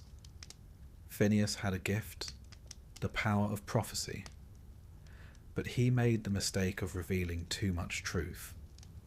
He spoke freely of the gods' secrets, lifting the veil between divine will and human consequence. And for this he was punished, not with blindness, not with death, but with hunger. Each day a feast would be laid before him, meats roasted to perfection, fruits ripe and bursting, bread still warm. But as soon as he reached for a morsel, they came, the harpies. They descended in a fury of wings and claws, screaming and cackling. They would snatch the food away or foul it with filth so vile that even touching it was impossible. Phineus starved day after day, surrounded by an abundance he could not touch. He aged, grew gaunt, and wept, not from hunger alone, but from the cruelty of being so near to relief, and yet forever denied. Eventually help arrived, in the form of the Argonauts, those bold sailors on their quest for the Golden Fleece. Among them were Zetes and Calais, the Boreads, sons of the North Wind. They had wings of their own, feathered limbs that shimmered with speed. When the harpies next came for Phineus's feast, Zetes and Calais gave chase. The sky filled with feathers, steel, and shrieks. The harpies fled westward, beaten and breathless, until the goddess Iris, messenger of the gods, appeared. She struck a bargain. The harpies would leave Phineus in peace, and in return their lives would be spared. They vanished into the farthest reaches of the world. Some said they made their home near the Elysian wind, far from man, but never truly gone. They lingered in myth, always hungry, always watching. Some said they stole children. Others believed they carried away the souls of the guilty. Others still believed that they were divine instruments of pestilence, bringers of plague. And perhaps they were all these things, in one form or another. Because the harpies don't just represent theft, they represent torment. Unrelenting, unjust torment. That shadow of cruelty that sometimes hangs over those who are already suffering. They take what cannot be taken again. But the Furies are not thieves. They are not mischief makers or shrieking winds. They are judges. They are punishment given wings, older than gods, born of blood. Their origin is a tale soaked in myth, and myth alone. When Uranus, the sky god, was overthrown by his son Kronos, his blood fell to the earth. And from that earth, Gaia, mother of all, rose the Erinyes, the Furies, Alecto, Megaera, Tisiphone. They were not created, they emerged, primeval forces, not evil, not good, but necessary. Alecto punished moral crimes. Megaera, jealousy and vengeance. Tisiphone, murder, especially within families. They did not come uninvited, but once summoned, they never stopped. The Furies are always female, but not in the gentle way mortals often imagined femininity. They are motherhood without mercy, memory without forgiveness, the part of justice that does not weep, but endures. Their hair was coiled with serpents. Their breath burned. They carried torches, scourges, and poisonous snakes. Sometimes their robes bled. Sometimes their very footsteps caused madness. Their presence brought guilt alive. Their pursuit made the mind their hunting ground. They didn't just punish you. They made you punish yourself. No crime summoned them faster than kinslaying, particularly the murder of a parent by a child. And so we return to Orestes, the son of Agamemnon and Clytemnestra. Agamemnon, who sailed to Troy, who sacrificed his daughter Iphigenia to win the winds, who returned years later only to be murdered by his wife, Clytemnestra, and her lover. And Orestes? He was told that justice demanded he avenge his father, and he did. He killed his mother. And the moment her blood hit the floor, the Furies rose. They came screaming from the cracks in the earth, not with swords, but with questions. They asked not whether Orestes was brave, but whether he was right. He fled to Delphi, to Apollo, to Athens, but they followed, into temples, into dreams, into madness. The first trial in history was held to decide his fate, not by mortals, but by gods. Athena herself cast the deciding vote, choosing mercy. Orestes was freed, but the Furies were not banished. Athena offered them a new role, not as tormentors, but as guardians of justice. She gave them a home beneath Athens, in the sacred grove of the Areopagus. There they would reside, watching over oaths, hearing the cries of the wronged. And they accepted. They became the Eumenides, the kindly ones. It was not a euphemism. It was transformation. Because even vengeance can grow tired of blood. Even fury can find peace. They still appeared, of course, in stories, in dreams, in guilt that wouldn't fade. But they had become part of justice, not its enemy. In this, the Greeks showed a profound truth. That justice is not only about punishment, it is about memory. The Furies remember. They remember what the world tries to forget. The girl silenced, the child abandoned, the murder unpunished, the lie that became law. And they wait, because time, for them, does not move as it does for mortals. They do not age, they do not sleep, they watch. And when the world turns too far from balance, they rise. In art they are sometimes softened, made into older women, stern but wise. But in the oldest depictions, they are fire in the shape of women. They are nightmares made noble, and they never blink. Harpies are hunger. Furies are conscience. Harpies are storm. Furies are structure. Both fly, both frighten. But the harpies take what is yours. The Furies make you face what you've done. And that is perhaps more terrifying. Because monsters, as we often say, are not always outside the house. Sometimes they are inside. Sometimes they wear your name. Sometimes they sound like your own thoughts. But the Furies don't arrive to harm. They arrive to remind, to weigh, to make sure you know, deep down, quietly, just before sleep, that justice is not blind. It only waits. But tonight, there is no cause for fear. The harpies have flown far from your windows. The Furies are not coming, unless you've summoned them. And you haven't. You are still. You are safe. You are drifting. And they are only stories, old and winged and watching, but not for you. Not tonight. Let the feathers settle. Let the torches dim. Let sleep take you softly. The kindly ones are at rest. And so are you. The night is quiet now. The kind of quiet that lives in the space between thoughts. The kind that feels like a question waiting to be asked. And that's fitting. Because tonight we meet the monster who waits with questions. Not with claws, not with fire, but with a riddle and a smile, a stillness, a choice. This is the story of the Sphinx.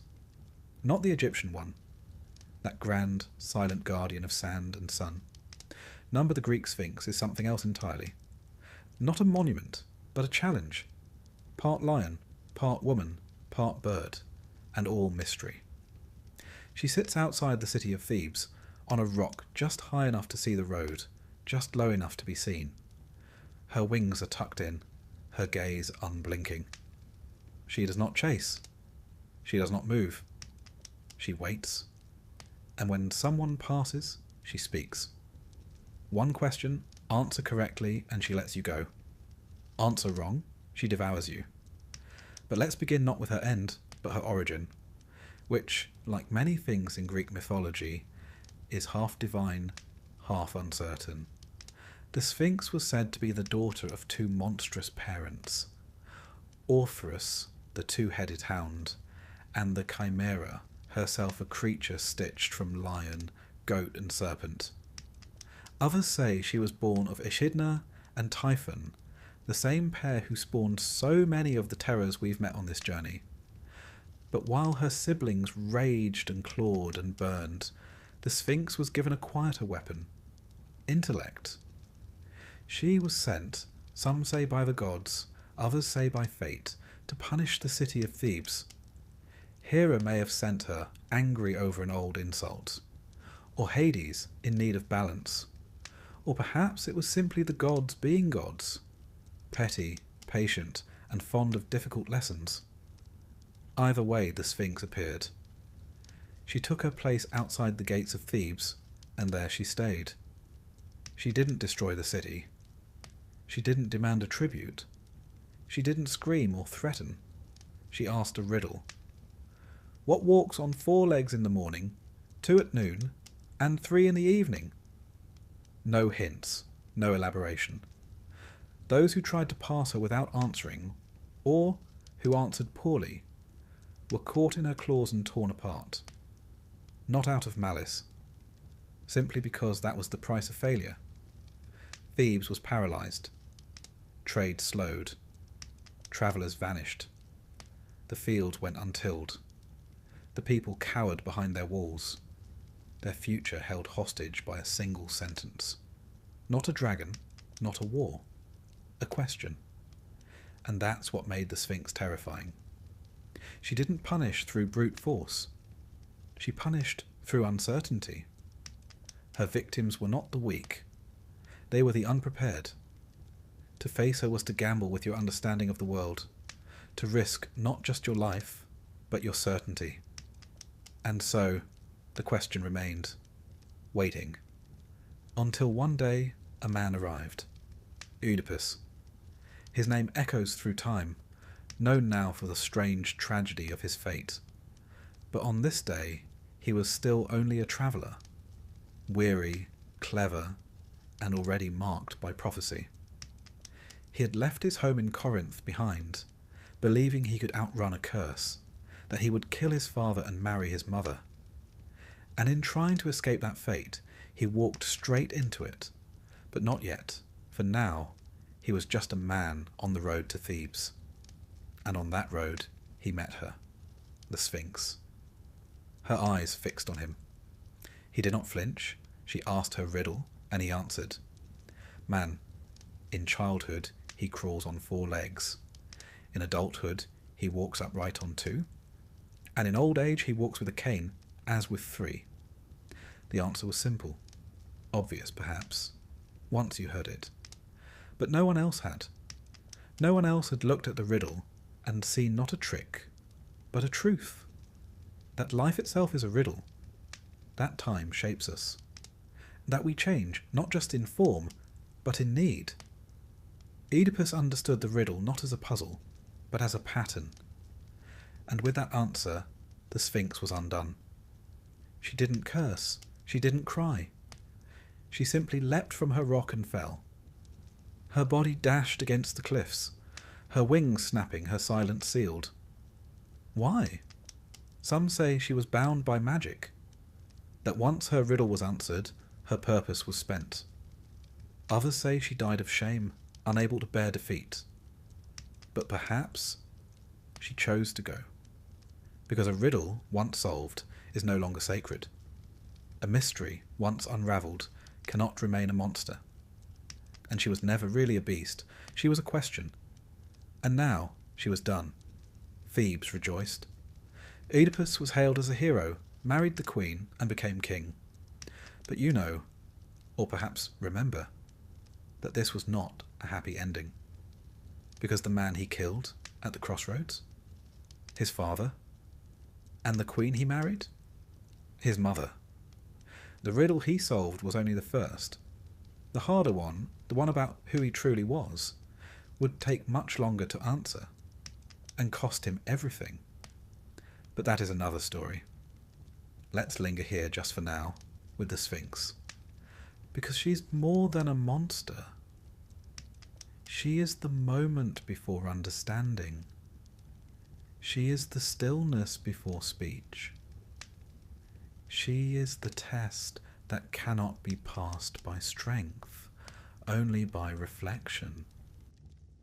The Sphinx is what waits when you stop running, when you're alone, when a question rises inside you that no one else can answer.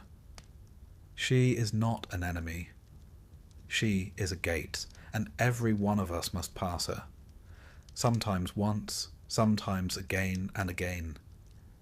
In art she appears regal and restrained, lioness body curved in repose, wings arched like thoughts on the verge of flight.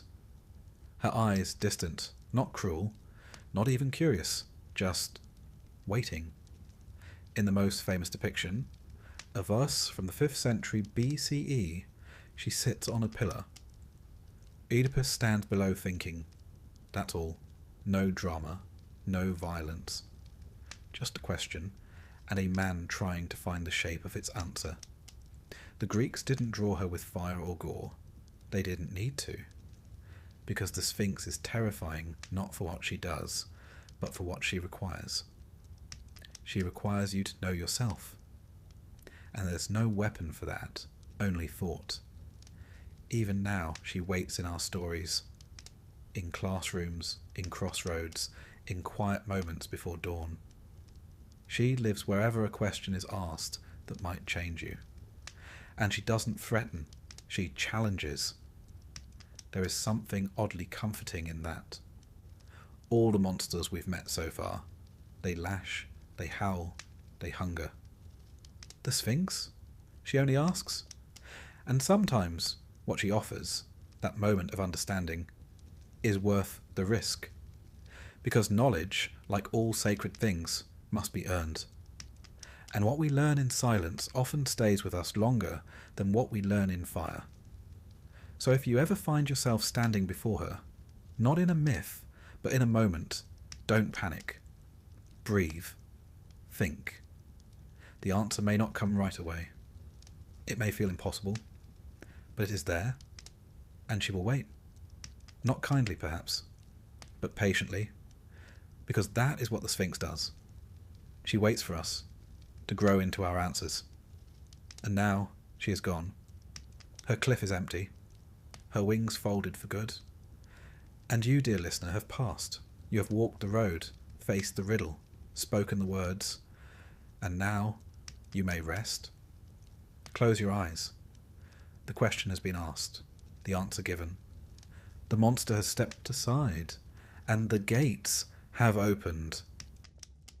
Let us begin, not with thunder or prophecy, but with a girl and her loom.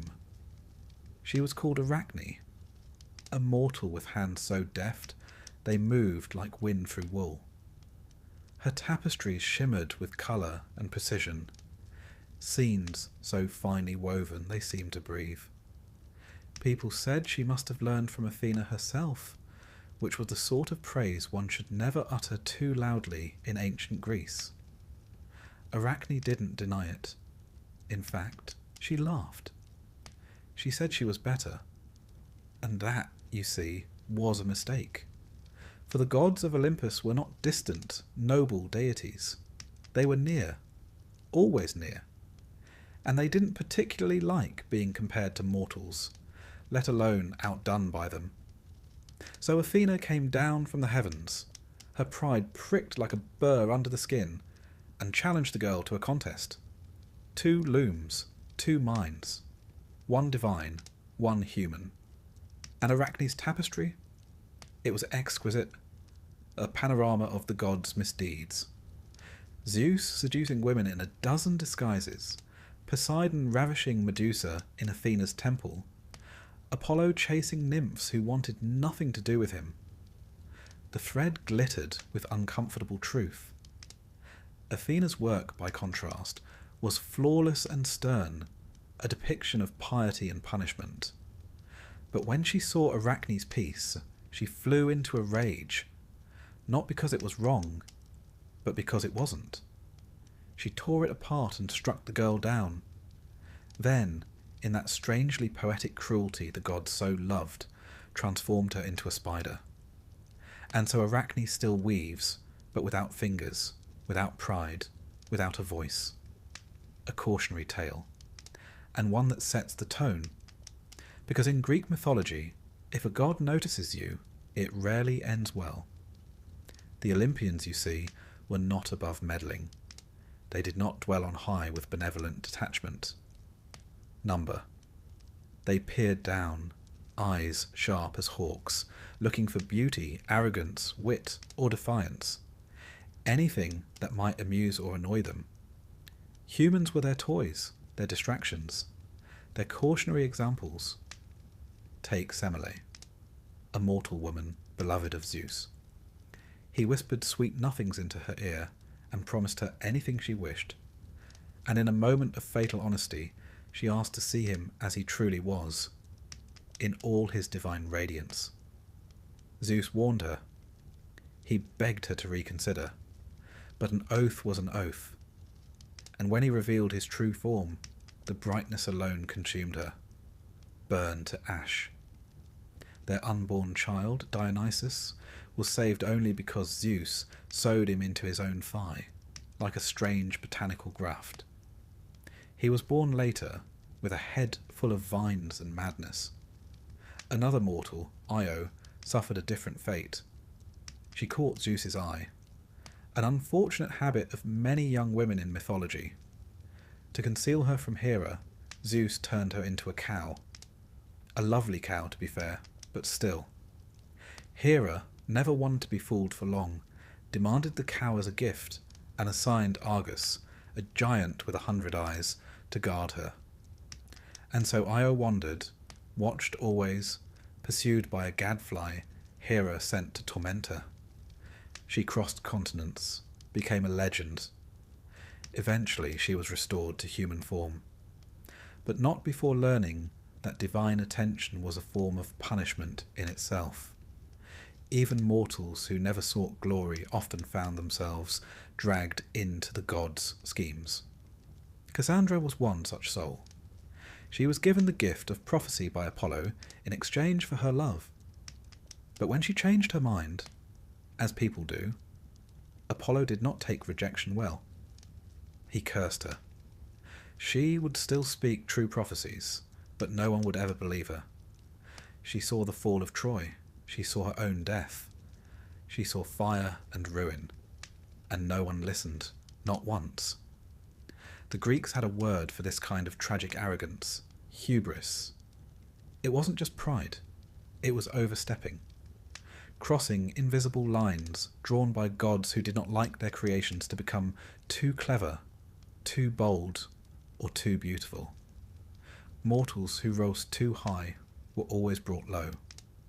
Not always with death, but sometimes with something worse. Take Niobe, Queen of Thebes.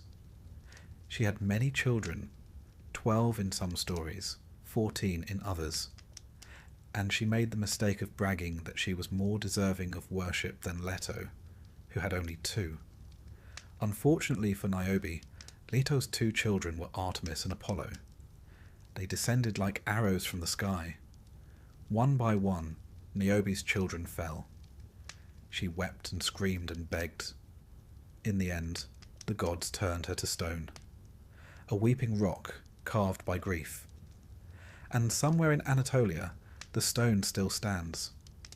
Mortals could rarely win, and when they did, it often came with strings attached, like poor Phaethon, who demanded proof that the sun god Helios was his father. Helios, bound by paternal pride and perhaps a touch of guilt, allowed him to drive the chariot of the sun for a day. A teenage boy, at the reins of a flaming, sky-burning, day-dragging chariot. It did not go well. He lost control. The sun veered too close to the earth. Fields scorched, rivers boiled, the world began to unravel. Zeus, ever the cosmic janitor, hurled a lightning bolt and ended it. Phaethon fell like a star and crashed into the river Eridanus. Mortals grieved, the gods moved on. Even the great wars of mortals were often started by divine pettiness. The Trojan War, for instance, did not begin with ships or sieges. It began with a golden apple. Eris, goddess of discord, wasn't invited to a divine wedding. So she did what any resentful guest might. She tossed a golden apple into the feast, inscribed with the words, "To the fairest." Hera, Athena, and Aphrodite all reached for it. They demanded a judge. And they found one in Paris, a Trojan prince tending sheep far from the noise of court. Each goddess offered him a gift. Hera offered power. Athena offered wisdom and victory in battle. Aphrodite offered the love of the most beautiful woman in the world. He chose beauty. He chose Aphrodite. And that woman, Helen, was already married to a Spartan king. When Paris took her to Troy, the world ignited. 1,000 ships launched. Heroes died, cities burned. All because of one mortal asked to judge a divine beauty pageant. It should be said, no good ever came of mortals trying to decide which god was better. The gods didn't want truth. They wanted flattery. But mortals could not avoid them. Not really. They prayed. They sacrificed. They lit fires and poured wine and whispered names before sleep. The temples were many, and the gods were everywhere, not always listening, but always present. And the relationship was not about love. It was about survival.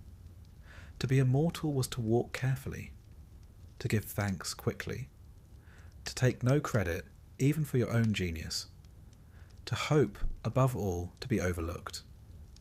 Because to be noticed by the gods was to become a story. And in Greek mythology, stories rarely ended well. The gods did not weep for mortals, they used them. Sometimes they gave gifts, yes. A golden touch here, a prophecy there. But the gifts often turned sour. Midas wished for everything he touched to turn to gold. And soon he could touch nothing. Not bread, not water, not his daughter. He begged for the gift to be taken back. It was. But not before he learned that divine generosity always has a price.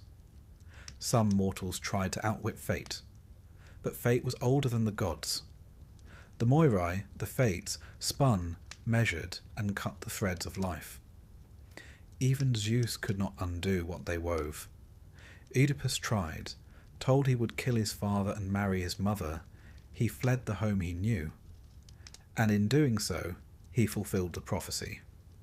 The very effort to escape his doom brought it into being. That was the cruel beauty of Greek myth.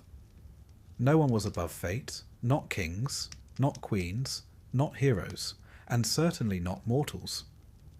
So why, one might wonder, did people keep believing in these gods? Why pray to deities who punished more than protected? Because the gods explained the world. The storms, the floods, the sudden illnesses, the way fortunes rose and fell. All of it could be seen in the stories. The gods gave shape to chaos. They made meaning from suffering. They were not just punishers. They were metaphors, archetypes, warnings in flesh, and for all their flaws, they were unforgettable. To be immortal in Greek mythology was to be temporary. A momentary flash of joy or error, a name in a line of verse, a thread in the great tapestry of fate. Sometimes brilliant, often blood-stained, always fragile. And somewhere above or beyond, the gods watched, amused, displeased, or merely curious. And you, little mortal, you simply did your best to survive the story.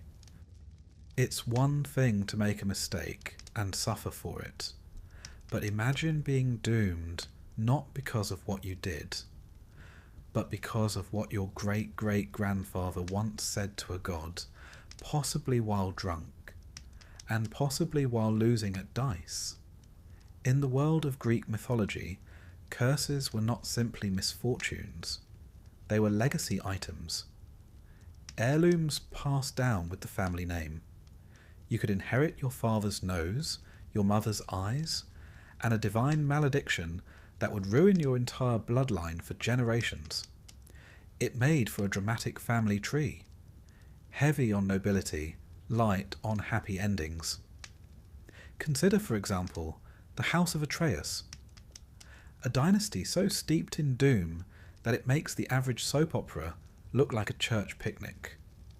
The trouble began, as it so often does, with a quarrel between brothers. Atreus and Thyestes, sons of Pelops, squabbled over the Mycenaean throne. There was betrayal, adultery, and then, inevitably, cannibalism. Atreus, having discovered that his brother had an affair with his wife, decided the appropriate response was to serve him a feast of his own children, artfully roasted. Now, you might assume the gods would intervene here. Smite someone. Send a memo. But no. The gods simply nodded grimly and let the curse settle in like a stain. From that moment on, the family was doomed.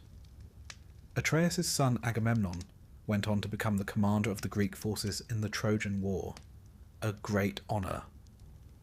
He also sacrificed his daughter Iphigenia to get a favourable wind, spent 10 years at war, and was murdered in his bath upon returning home by his wife, Clytemnestra, and her lover.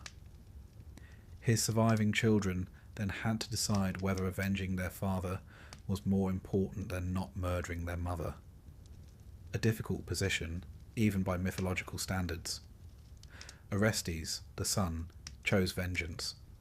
He killed Clytemnestra, and was promptly hounded across the land by the Furies, ancient goddesses of vengeance, with snakes for hair and a passion for justice that did not forgive matricide.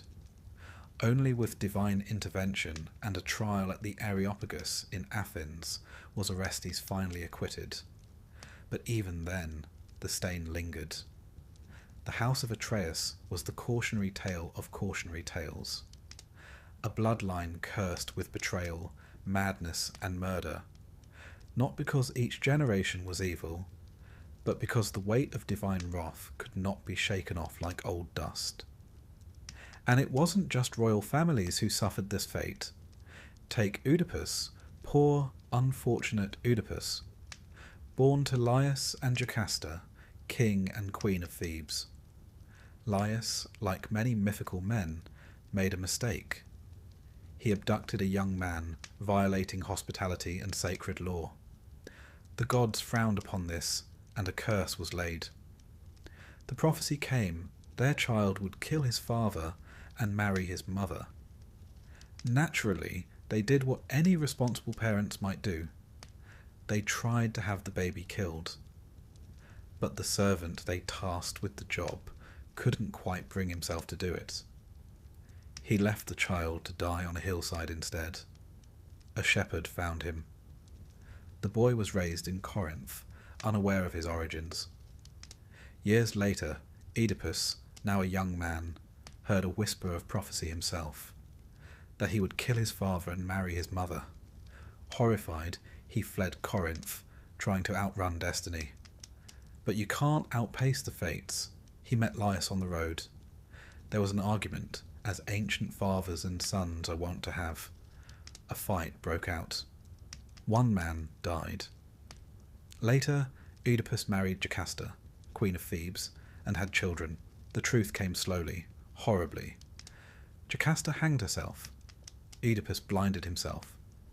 And their children, Antigone and her siblings, would inherit not just a ruined throne, but a family history thick with sorrow. Greek tragedy, you see, doesn't bother with happy endings. It begins with the seed of ruin and watches it grow. This idea that a family line could be cursed wasn't just poetic fiction. The Greeks believed in something called miasma, a kind of spiritual pollution. It could be inherited. You could be born unclean because of the sins of your ancestors. Blood cries out for more blood, and until the cycle is broken, through sacrifice, exile, or divine mercy, it continues. We might see it as metaphor today. Generational trauma, the sins of the father. But for the Greeks, it was very literal. A spiritual rot that clung to a name, not unlike mildew on stone.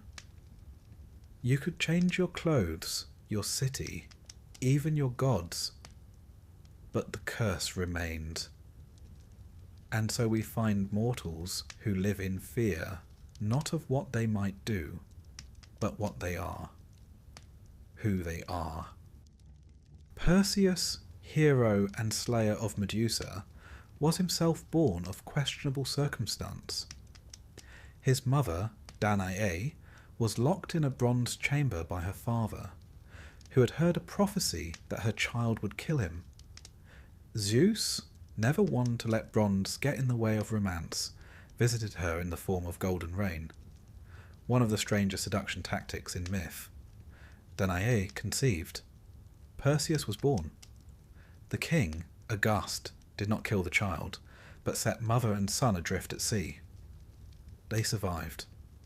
Perseus thrived. Years later he returned and, entirely by accident, struck his grandfather dead with a discus at some friendly games. Fate fulfilled. Even when no one meant any harm, prophecy finds its loopholes. These stories reflect something deep in the Greek psyche. The idea that fate is not something you can bargain with. It is a web already woven, and every step you take simply tangles you further. Mortals tried to be clever. They tried to outthink destiny, but the gods always smiled quietly and let them try. Sometimes the curse was physical. The line of Cadmus, founder of Thebes, was riddled with misfortune. His descendants included Pentheus, torn apart by his own mother in a frenzy of Dionysian madness, and Actaeon, who accidentally saw Artemis bathing and was transformed into a stag, then hunted and killed by his own hounds. Cadmus himself, after a life of toil and tragedy, was turned into a serpent. His wife too. They slithered off into obscurity, perhaps the kindest ending in that entire family history. But not all cursed families were royal. Some were simply too beautiful for their own good. Take the tale of Phaedra, wife of Theseus. Her stepson, Hippolytus, was a devout follower of Artemis. So devout, in fact, that he shunned all love and scorned Aphrodite. And you can imagine how well that went. Aphrodite, goddess of love and vengeance, arranged for Phaedra to fall in love with him. It was unnatural, tragic. When he rejected her, she took her own life and left a note claiming he had attacked her. Theseus cursed his son, and Poseidon, never one to pass up a smiting, obliged.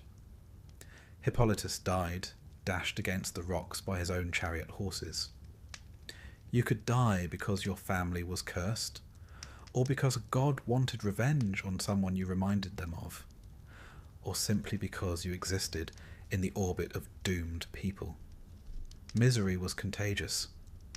The Greeks didn't believe in fairness, not in the modern sense.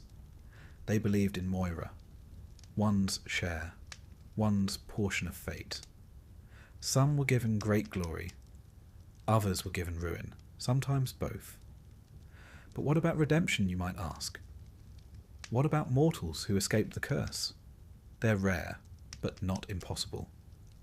Orestes, hounded by the Furies, eventually received a trial in Athens. The jury was split, half for acquittal, half for condemnation. Athena herself cast the deciding vote, not in the name of justice but mercy. And in that moment a new idea emerged, that law might one day replace vengeance, that perhaps a man need not be defined solely by his ancestors' crimes. It was a glimmer of hope, a small one. But there it was. In the meantime, the average mortal lived quietly, married carefully, prayed constantly, one eye on the gods, one foot in the dirt, hoping the sins of the father had not already taken root in the son. To be a mortal in Greek mythology was to live in a story that began long before you were born, and might not end until long after you were gone. Your life was a single verse in a tragic poem, shaped by bloodlines, curses, and the unpredictable whims of fate. You might rise, you might fall, but you would not escape the weight of your name. And if the gods whispered your family's name in Olympus, whether in praise or in jest, that was rarely a good sign. There are many lessons to learn from Greek mythology, but one stands above the rest, carved like a warning into the very foundations of Mount Olympus. Do not talk back to the gods. Don't question them. Don't correct them. Don't get clever, sarcastic, or poetic. Don't mutter under your breath.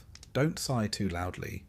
And above all, do not, under any circumstances, try to win an argument, because they will hear you. They always do. And while gods may be immortal, their egos are surprisingly brittle. Take the case of Pentheus, king of Thebes, young, proud, fond of order. He ruled with a sharp eye and a firm hand. And then Dionysus arrived. Now, Dionysus was not your typical Olympian. Born of a mortal mother, Semele, and carried in Zeus's thigh, he straddled the line between divine and human, wild and civilized, wine and wrath. His worship was strange, ecstatic, dancing in the woods, drinking, shouting, shedding inhibition like a snakeskin. Pentheus, unimpressed, declared it nonsense.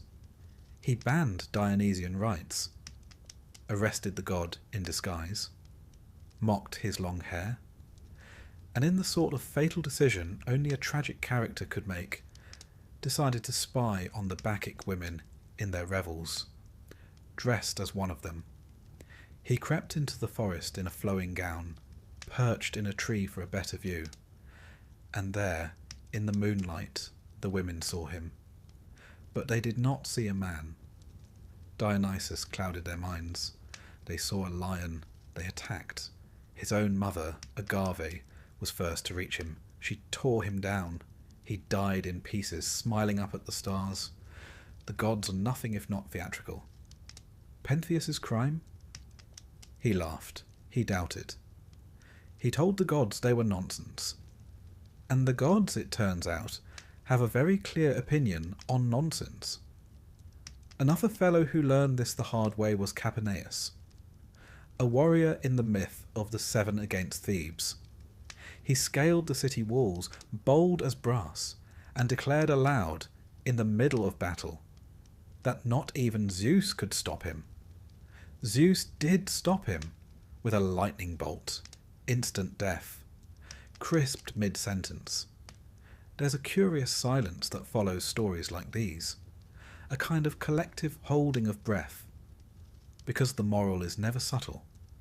Speak out of turn, and you will be turned to ash, or stone, or mist, or a cautionary statue in some temple courtyard. Even those who told the truth, not lies, but inconvenient truths were punished. Cassandra, Princess of Troy, was given the gift of prophecy by Apollo. But when she rejected his advances, or rather accepted the gift and then rejected him, he cursed her. She would still see the future, yes. She would see it clearly, brilliantly, unbearably, but no one would ever believe her. She warned of the Trojan horse, of the sack of the city, of her own death, and every word fell like dust. Disbelieved, ignored, dismissed. The gods, you see, don't mind if you're right, as long as it's flattering. If it's not, well, you'll find yourself yelling into the void. And sometimes the punishment came not from the god directly, but through the very forces of fate itself. Take Arachne. You'll remember her from earlier. The weaver who dared claim she was better than Athena.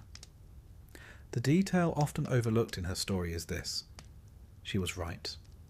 Her tapestry was beautiful. It told the truth. It depicted the gods' crimes, their disguises, their seductions. And Athena, though furious, could not deny the skill. So she destroyed the work. And the girl. Because it is not enough to be right. You must also be reverent. And in ancient Greece, reverence did not mean quiet belief. It meant submission.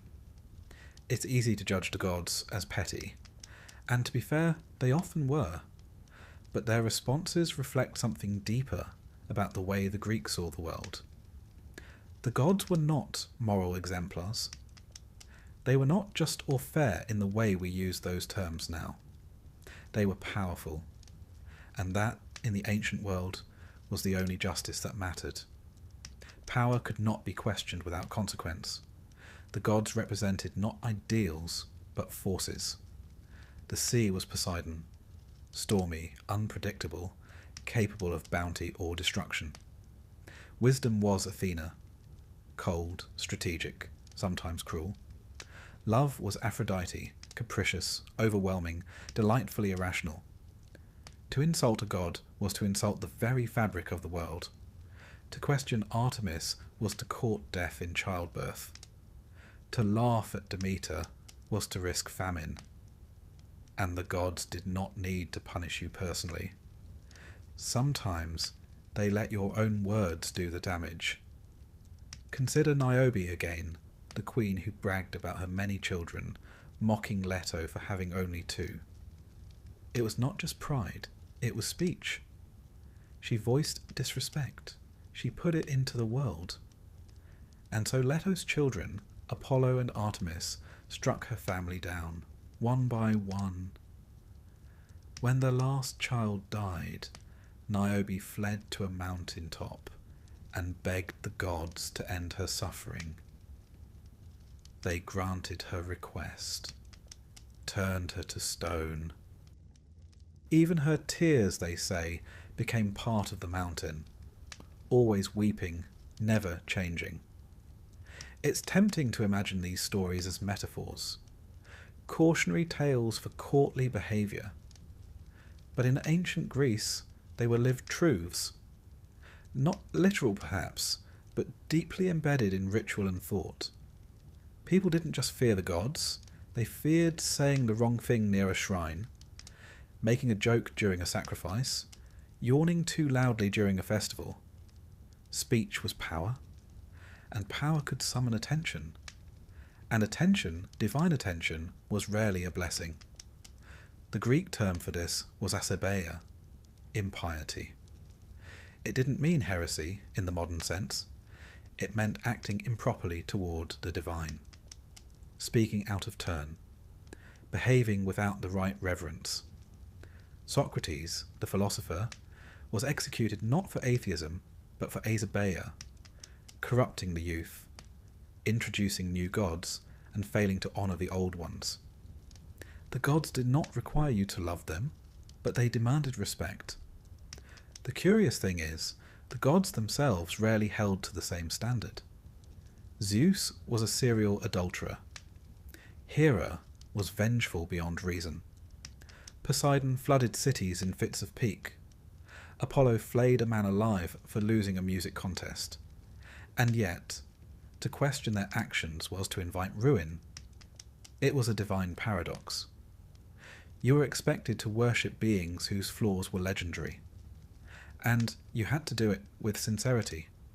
And so, the average mortal developed a very pragmatic relationship with religion. You honoured the gods because it was safer that way. You made offerings. You said your prayers. You did not boast. You did not challenge. And if the gods smiled on you, wonderful. And if they didn't, you assumed you'd offended them somehow and tried harder. There's a quiet desperation in that, a sort of cosmic appeasement, a reminder that in a world ruled by immortals with bad tempers, the only real power mortals had was silence. Which brings us to another kind of punishment, not dramatic, not fiery, not sudden, but slow, oblivion. The Greeks believed in kleos, glory the kind that lives on in stories. But if you defied the gods in some quiet, unseen way, you might not be struck down. You might simply be forgotten. No songs, no statues, no name carved into stone. To be remembered was its own kind of immortality. To be erased was the cruelest fate of all. That, perhaps, is why so many Greek mortals died dramatically. They weren't just unlucky, they were memorable. To live quietly was safe, but it meant no glory, no legacy. And so mortals danced along a razor's edge, seeking renown but fearing offence, wanting to be known but not cursed, wanting most of all to speak their truth without being struck by lightning. But the gods were always listening, even when they pretended not to be, especially then.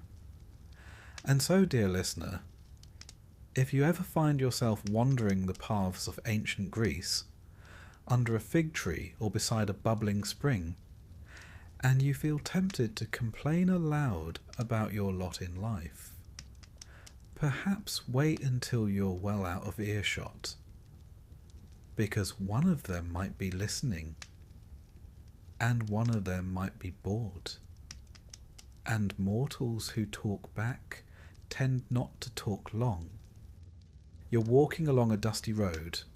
There's a cool breeze, the scent of thyme and olive in the air, and the sound of distant goats. All is calm. All is ordinary. And then, suddenly, a creature the size of a house steps out from behind a rock and decides you look like lunch. Welcome to a fairly typical Tuesday in ancient Greek mythology. For mortals, the world was never just fields and sky. It was also lairs. Caves, cliffs, forests thick with teeth and scales. You never quite knew what might be lurking behind the next olive tree. A shepherd, a satyr, or a three-headed dog. The Greeks were particularly fond of monsters. Not in the way modern stories might treat them. Misunderstood, sympathetic, tragic. No, their monsters were, generally speaking, quite content being horrible. They didn't need complex motivations, they just needed appetites. And unfortunately, mortals were often the preferred dish. Let us begin with one of the greats, the Chimera. Not just one beast, but three. A lion in the front, a goat sprouting from its back, and a snake for a tail. It breathed fire, of course, because why not? Its purpose in life appeared to be to roam the countryside, burning livestock and incinerating anyone with a torch and a sword who thought they might make a name for themselves. Heroic, yes, but also flammable. Then there's Scylla. Poor sailors. They thought the worst part of their journey was the open sea, the storms, the pirates, the hunger. But then they reached the straits, narrow and perilous. On one side, a whirlpool named Charybdis, which could suck down entire ships like a drunkard draining a wineskin. And on the other, Scylla, a rock-dwelling horror with 12 legs, 6 heads, and a fondness for plucking sailors off decks like hors d'oeuvres. There was no safe route. If you steered away from one, you veered too close to the other. And in life, as in myth, some choices are not about winning. They're about minimizing how much of your crew you lose. Or take the Minotaur. Half man, half bull. Raised in a labyrinth so complex that even its builder barely escaped. This monster was the result of a long and unfortunate chain of divine meddling and royal bad judgment. A queen enchanted to fall in love with a bull, an architect with too much imagination, and a child born of that union, imprisoned forever in darkness. The Athenians, having displeased King Minos of Crete, were forced to send 7 young men and 7 maidens every 9 years as tribute, to be released into the labyrinth. None returned. Until, of course, Theseus came along with his ball of string and healthy levels of self-confidence. But for decades before that, the Minotaur simply ate. That was the thing about monsters in Greek mythology. They weren't just dangers, they were reminders, symbols, warnings perhaps, that the world wasn't made for human comfort. That out there, in the deep places, the gods had let chaos roam free. And mortals? Mortals were often the price paid for order. The Sphinx, perched outside Thebes, was another such price. She asked riddles. If you answered incorrectly, she killed you. For weeks, months, perhaps even years, travellers passed, tried, failed, died. Until Oedipus, clever, doomed Oedipus, came along and answered her question correctly. The Sphinx leapt from her perch and perished, which sounds like a victory. Until you remember that this was only the beginning of Oedipus's troubles. Solving one monster's riddle only led him deeper into the riddle of his own blood. These creatures weren't all created equal either. Some were born of primordial forces, like Typhon, a storm demon so massive and terrible that the gods themselves fled Olympus when he rose. Others were spawned by Echidna, the mother of all monsters, who seemed to have a very productive relationship with Typhon, birthing Hydra, Cerberus, and a host of other delightful creatures best admired from a distance. Hydra, for instance, was a serpent with multiple heads. When you cut one off, 2 more grew in its place. A handy metaphor, really, for problems that get worse the more you meddle. Or, in the case of Heracles, just another day's work. Heracles, the closest thing Greek mythology has to a full-time monster exterminator, spent his life dealing with the gods' unfinished business. Giant boars, man-eating birds, hellhounds, all sent his way, usually as part of a labour assigned by a cowardly king or an angry god. One gets the sense that the Olympians didn't like clearing up their messes. They just created monsters, then waited for some sweaty mortal with a club to solve the problem. And when he did, they might grant him a wreath, or more likely, send him another one. Even beautiful creatures could be deadly. The sirens, for instance, sat on craggy rocks by the sea, singing songs so sweet that sailors forgot themselves.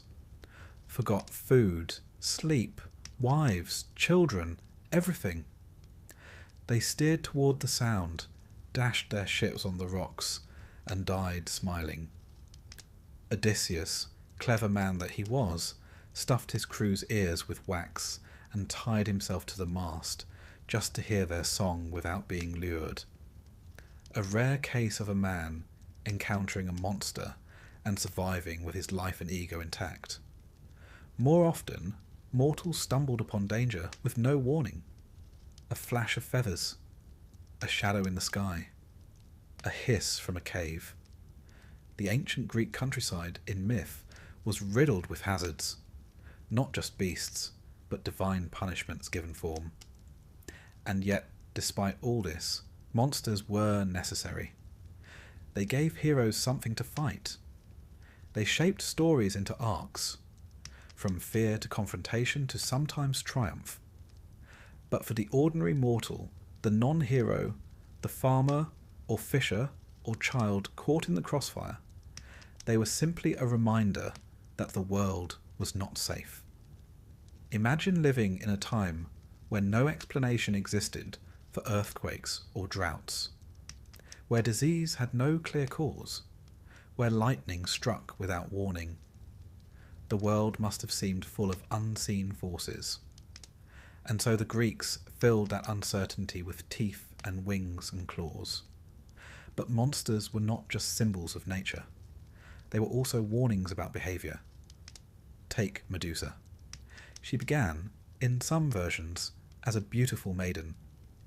But after Poseidon assaulted her in Athena's temple, the goddess punished her, not Poseidon, by turning her into a gorgon, snake hair, petrifying gaze, solitude eternal. What was she really? A monster? Or a woman transformed by divine wrath into something others should fear? Perhaps both. The Greeks understood that monsters were not just born, they were made. Often they were mortals first, changed by curses, by jealousy, by vengeance. The line between human and beast was always thin. Lycaon, for example, was a king who served Zeus human flesh disguised as hospitality. In return, he was turned into a wolf. An early werewolf tale, if you like, but also a message: offend the gods, and you might lose more than your manners. Even lovers of gods could become monsters. Take Lamia, once a queen of Libya, beloved by Zeus. Hera, naturally, took offence. As punishment, Lamia's children were slain. Grief drove her mad. Hera then added a cruel twist. Lamia was cursed never to sleep and to devour the children of others. She became a night-stalking demon, feared in lullabies. But beneath the horror was sorrow. Her monstrousness was not her fault. It was her sentence. In this way, monsters in Greek myth were often tragic. Not in a soft, modern sense, but in the hard, classical sense of the word. They suffered, they frightened, they died, but they were never senseless. They meant something. Even Cerberus, the three-headed hound of Hades, had his purpose. He stood at the gates of the underworld, let souls in, did not let them out.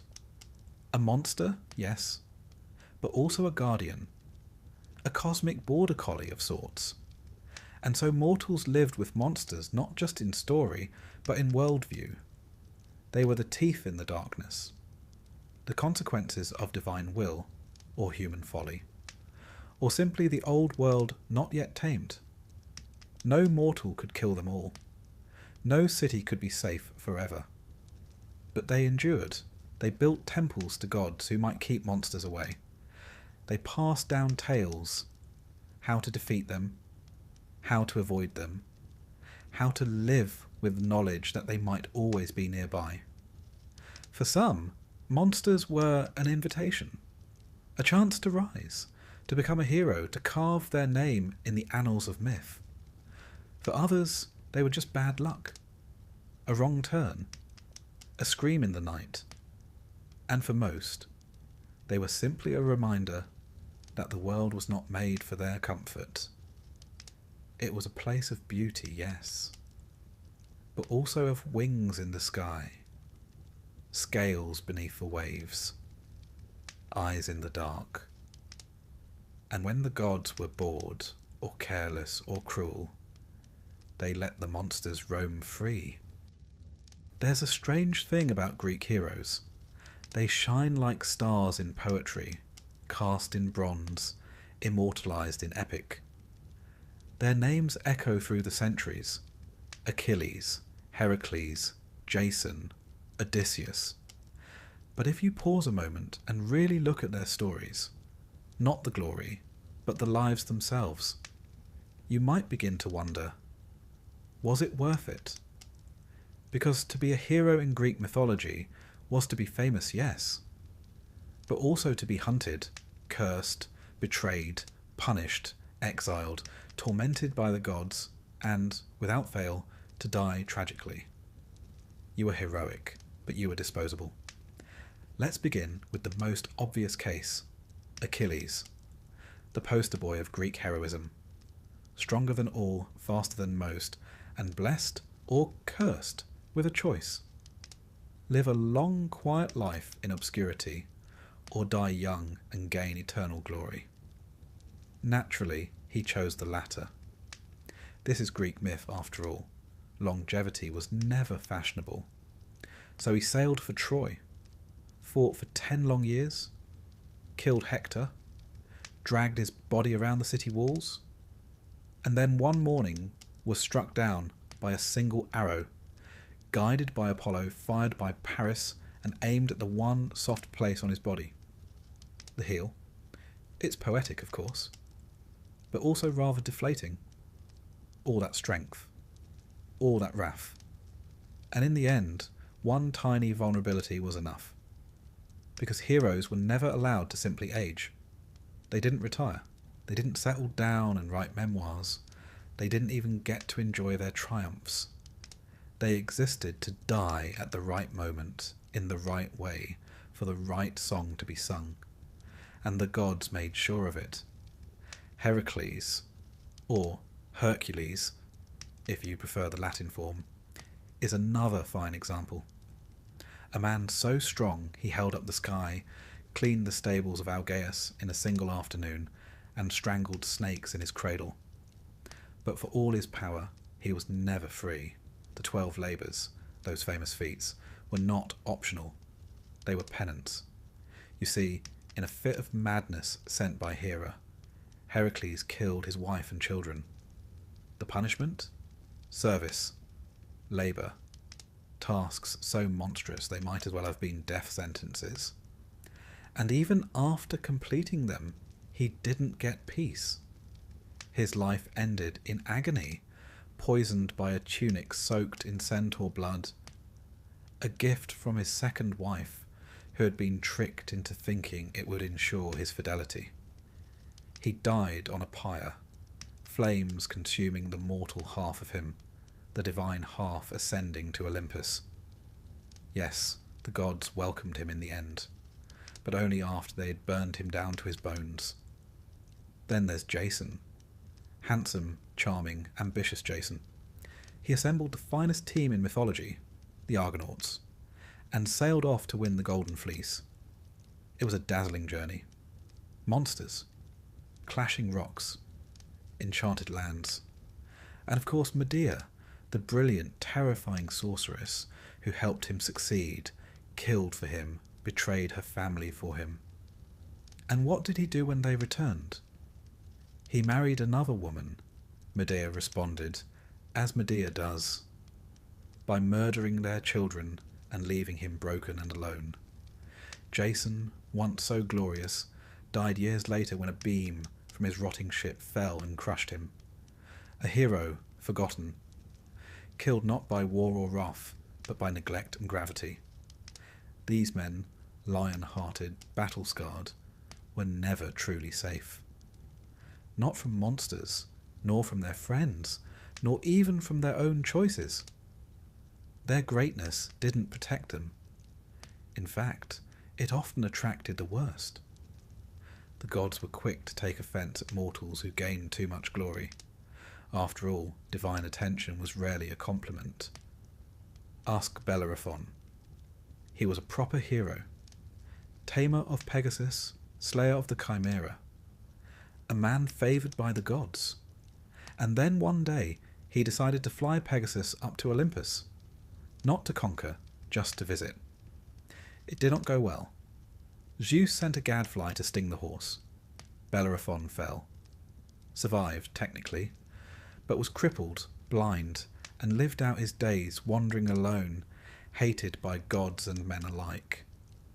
Because the one thing a mortal must never do is try to sit at the table of the divine. That's not to say heroism wasn't admired. The Greeks celebrated it in song and sculpture. But there was always a sense of danger about it. A sense that to rise too high was to invite the fall. And nowhere is that clearer than in the story of Ajax, a giant among men, a warrior of unmatched strength and courage. After Achilles' death, his armour was to be awarded to the next greatest Greek. Ajax expected it. Odysseus received it. Humiliated, maddened, Ajax plotted revenge. But Athena clouded his mind. He slaughtered livestock, thinking they were his comrades. When he came to his senses, grief-stricken and dishonoured, he fell on his own sword. No enemy defeated him, only shame. It's important to understand how the Greeks viewed glory, kleos, as they called it. It was not just fame, it was the legacy of your deeds. What would be remembered after you were gone? What poets would sing? What statues would show? And because the afterlife was, frankly, rather dismal, grey fields, wandering shades, no wine to speak of, kleos was the only immortality that mattered. To be forgotten was worse than death. And so heroes chased danger, risked everything. They weren't reckless because they were foolish. They were desperate for meaning, for memory, for a life that would echo. And yet, there's a quiet sadness to it all. Odysseus, for instance, won the war at Troy through cunning. The Trojan horse was his idea, and after the war, he spent 10 years trying to get home, battling storms, monsters, temptations, all because he had once boasted that his triumphs were his own, and Poseidon took that very personally. Even when he reached Ithaca at last, his troubles weren't over. He had to slaughter a house full of suitors, rebuild trust with his wife, reassert his kingship. It was never over. Not really. Because in Greek myth, the hero never gets to rest. And when they do, it often means they're dead. Even the great Perseus, who slew Medusa and rescued Andromeda, ends not in triumph, but in obscurity.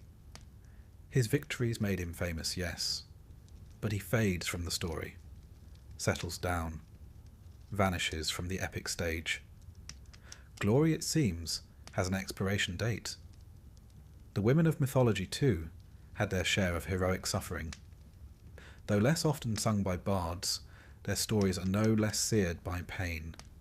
Atalanta, for example, swiftest of runners, deadliest of hunters. She swore never to marry unless beaten in a foot race. Many tried, all failed. Until one man, Hippomenes, used golden apples from Aphrodite to distract her. He won, they married, and then caught in a moment of passion, they made love in a sacred temple. The gods, of course, were not amused. They were turned into lions, forever circling, never resting. So many Greek heroes ended up transformed, not exalted but altered, humbled, made into animals or stars or flowers, their stories twisted by divine hands into reminders for the rest of us. Be brave, yes, but not too brave. Be famous, yes, but not too proud. Live brightly, but do not outshine the gods. Even those who served the gods directly could not count on safety. Asclepius, son of Apollo, became so skilled in healing that he learned to raise the dead. A noble calling, perhaps, but one that annoyed Hades. Death was, after all, part of the cosmic order. So Zeus killed him with a thunderbolt.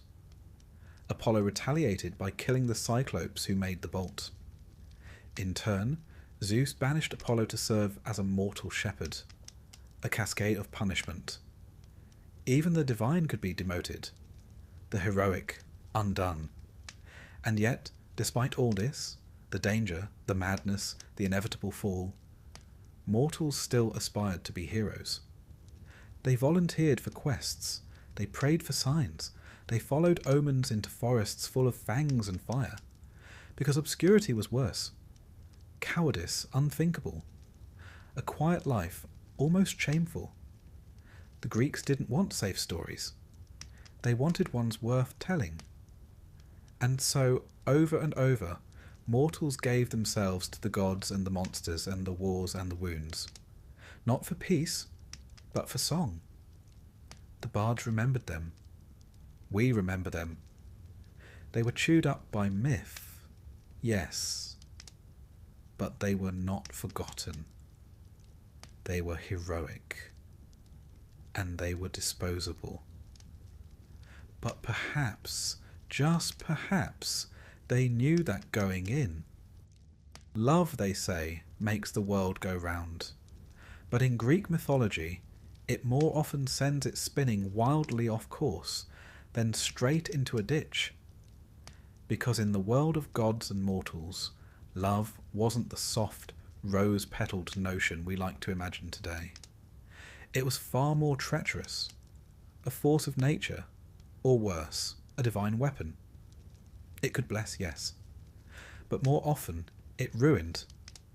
And for mortals, falling in love, or worse, being loved by a god, was one of the most dangerous things that could possibly happen. Let's begin with a cautionary tale, one of the most beautiful, Pygmalion, a sculptor from Cyprus, gifted and solitary. He carved a statue of a woman, not just beautiful, but perfect. So perfect, in fact, that he fell in love with her, whispered to her, brought her gifts, dressed her in fine robes. A little odd, perhaps, but harmless enough. Then he went to the temple of Aphrodite and asked gently, reverently, for a bride like the statue. The goddess, amused or perhaps flattered, answered. The statue came to life. A happy ending, one might think. But look closer. Pygmalion didn't fall in love with a woman. He created one. She had no past, no family, no memories. She existed only to please him. The Greeks didn't bother to give her a name until Roman poets did centuries later. Love, in this case, was not a relationship. It was possession, dressed in poetry. But far more often, love in myth wasn't about creation. It was about punishment. Take Narcissus. A young man so stunning that people fell in love with him on sight. But he showed no interest, no affection, no kindness. One rejected soul prayed to the gods for vengeance, and they delivered it. Narcissus came to a still pool, saw his own reflection, fell in love. Unable to touch the image, unable to look away, he withered, died, and where he fell a flower grew, delicate, pale, always bowing toward the water. The Greeks knew what we now call toxic self-regard, but they turned it into a myth, a warning, softly blooming by the riverbank. Then there's poor Echo, a nymph who talked too much. By some accounts, she used to distract Hera, while Zeus conducted his usual affairs. When Hera discovered the trick, she cursed Echo so she could only repeat what others said. She met Narcissus, loved him, silently, helplessly, repeated his words back to him like a plea, and when he spurned her, she faded, only her voice remained. Love, in Greek mythology, was not a gentle bond between equals. It was more often a trap.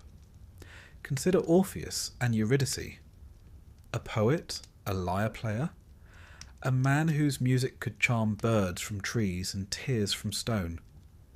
When Eurydice died, bitten by a serpent on their wedding day, Orpheus did what no mortal had dared. He went to the underworld to fetch her back. He played, he pleaded, and for once the gods listened. They let her go. On one condition, he must not look back at her until they reached the upper world. He agreed, walked ahead, listened to her footsteps behind. but doubt crept in. What if she wasn't there? What if they'd tricked him? He turned, and in that instant, Eurydice was gone, again, this time forever. He lived on, played on, until in one version he was torn apart by Maenads, wild women of Dionysus, because he would no longer love anyone but his lost bride. Even when the love was mutual, the story rarely ended well. Take Phaedra and Hippolytus. He was handsome, chaste, devoted to Artemis, the goddess of the hunt and of purity. His stepmother, Phaedra, was cursed by Aphrodite to fall in love with him. An impossible, shameful desire. She fought it, hid it, but eventually confessed. And when he rejected her, she took her own life, leaving a note claiming he had assaulted her. Theseus, his father, cursed him. Poseidon sent a sea monster. Hippolytus died, dragged by his chariot horses along the rocks. Aphrodite and Artemis, the goddesses who stood behind the drama, ended the tale by mourning their respective champions. Love, once again, proved fatal. And of course, there's the story of Paris and Helen. He was a Trojan prince. She, the most beautiful woman in the world, and very much married. Paris awarded a golden apple to Aphrodite in a divine beauty contest, and she gave him Helen in return. It was not a gentle elopement. It was an abduction, or perhaps a seduction, depending on which version you read.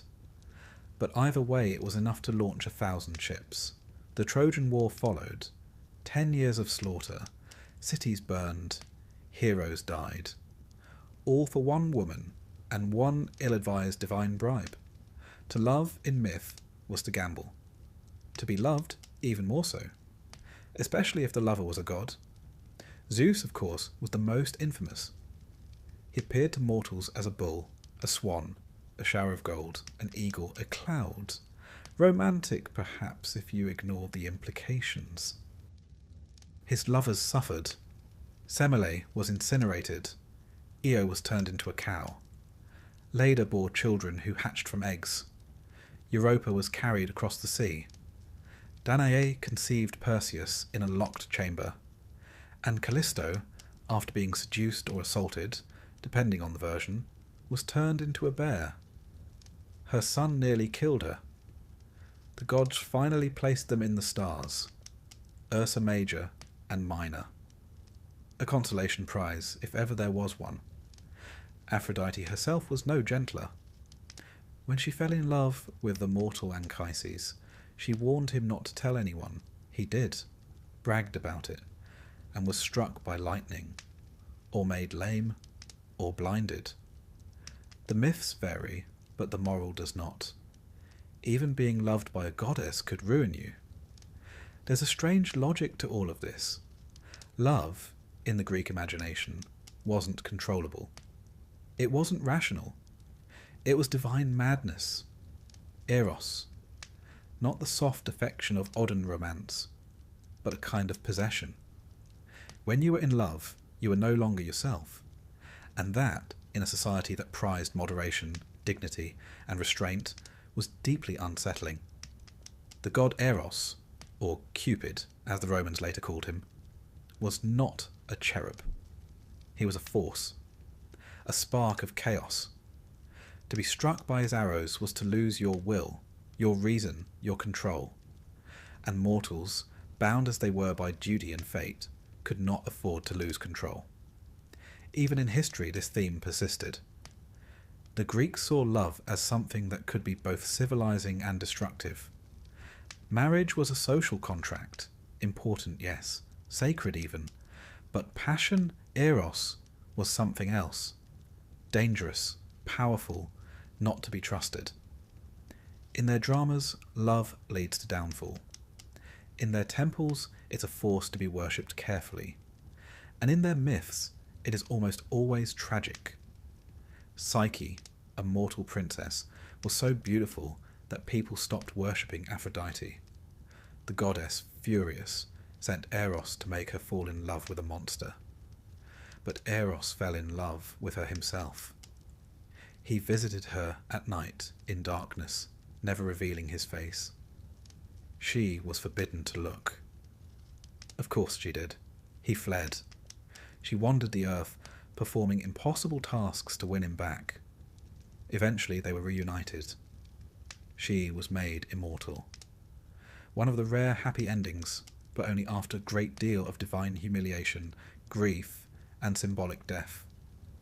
So why, one might ask, did the Greeks keep telling these stories? Because love, to them, was never safe, but it was always real.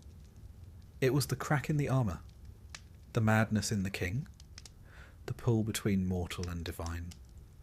They feared it, revered it, wrapped it in myth so they might understand it, or at least contain it. And perhaps that's why love remains so compelling in their stories. Not because it leads to joy, but because it leads somewhere. Downward, inward, forward, into ruin, into glory, into madness. For the mortal caught in the grip of love, there was no map, no safe path. Only the hope that the gods would look away just this once. But they rarely did. Because for them, love was a tool, a game, and for mortals, it was a trap. You'd think, after everything, the curses, the monsters, the heartbreak, and the gods with personal vendettas, that mortals in Greek mythology might be rewarded with something a little gentler after death. A nice rest, a sun-dappled meadow, perhaps a reunion with loved ones and a bit of harp music in the background. But no, because in Greek mythology, death wasn't the end of suffering. It was the beginning of something far more bureaucratic. The afterlife was not heaven. It was not hell. It was mostly grey. And if you were a mortal, even a decent one, the best you could usually hope for after dying was to become a mildly confused shade, wandering aimlessly across a dull plain for eternity, without sunlight, identity, or purpose. Welcome to the Asphodel Meadows. This was the Greek default. Not a place of torture, not exactly, but neither was it comforting. It was bland, unchanging. A sort of cosmic waiting room, where the dead drifted about like leaves in a windless forest, remembering less and less as the centuries rolled by. You weren't punished, you simply were. And if that sounds bleak, well, it was. But let's back up a little. Let's talk logistics. When a person died, their soul, the psyche, separated from the body and made its way to the underworld, guided by Hermes, who handled, among other things, the delivery of souls.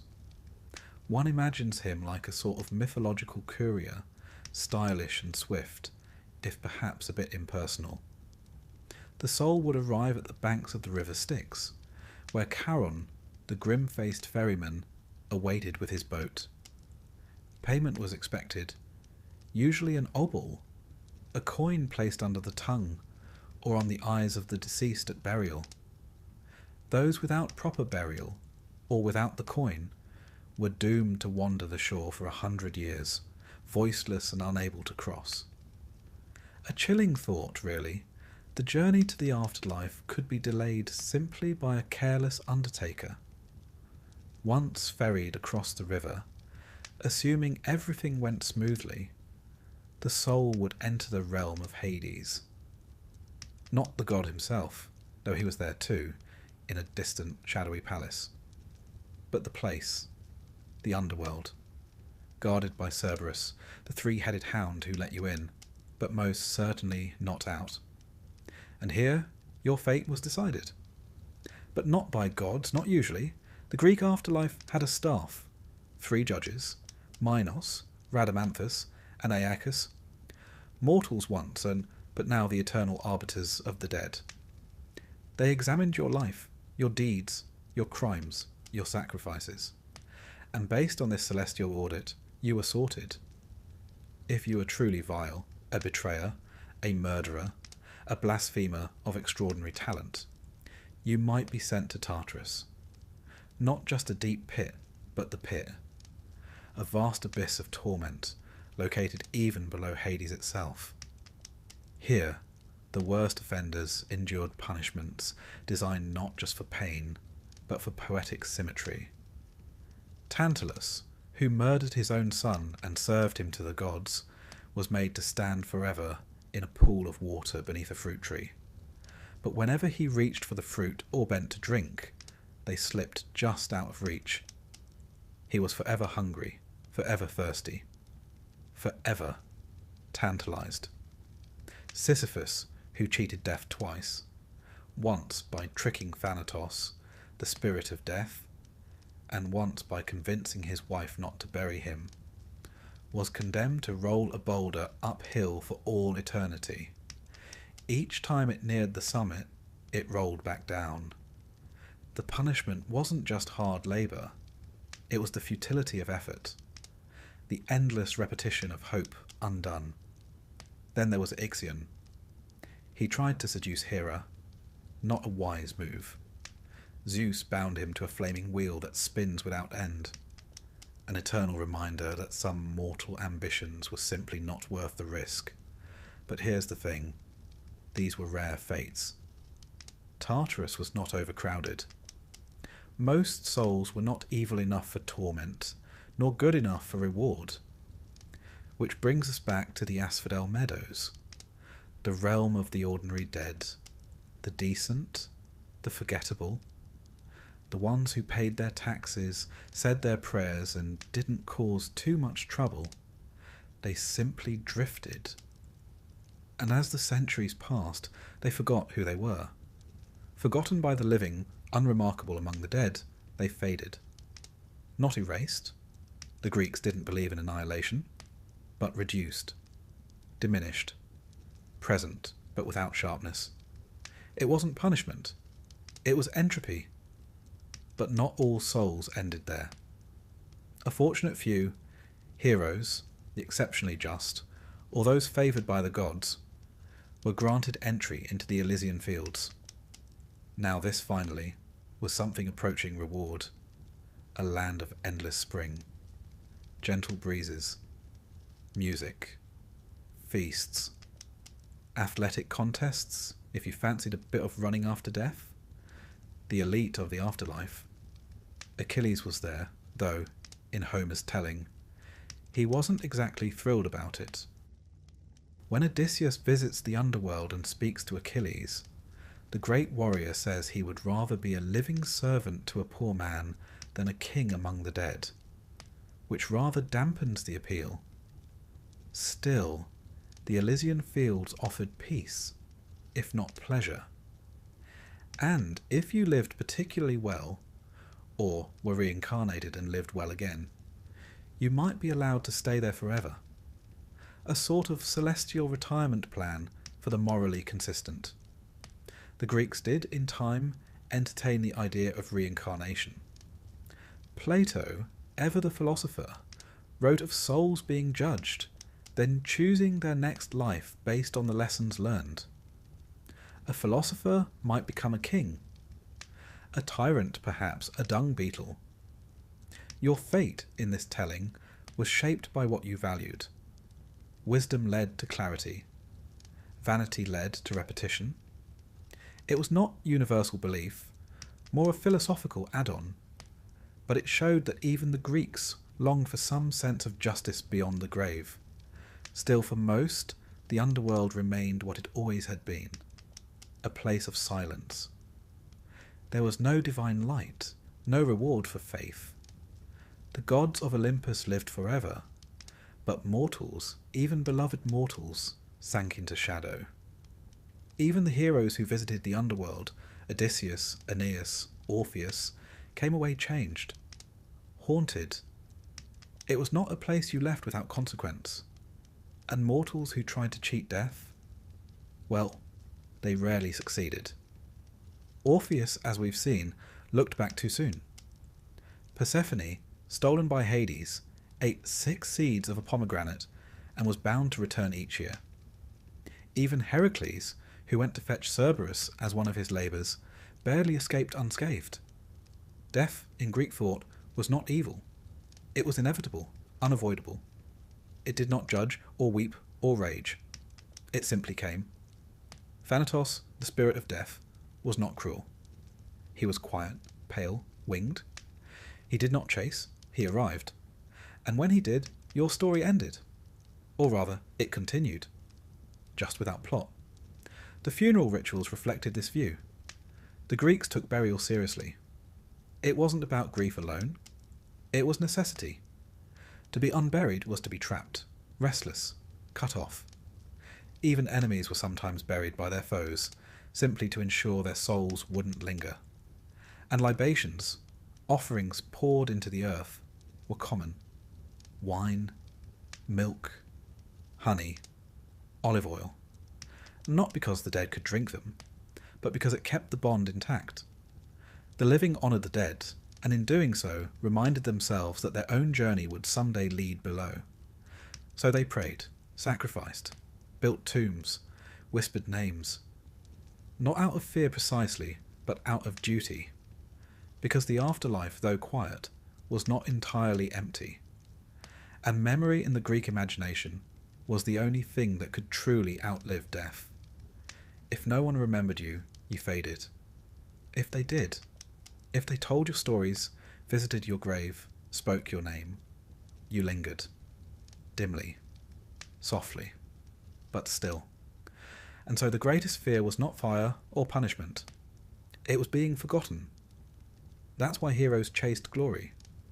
Why poets wrote epics. Why names were carved into stone. Because even if the gods ignored you, even if fate consumed you, perhaps someone somewhere would remember. And in that memory you would remain. Just a little longer. Imagine, if you will, living every moment of your life with the unsettling feeling that someone is watching you. Not just someone, dozens of someones. From the sky, the sea, the forest, the hearth, the sun, the shadows. Some are interested in your offerings. Some are interested in your mistakes. And all of them have opinions. That was the world of a mortal in ancient Greece.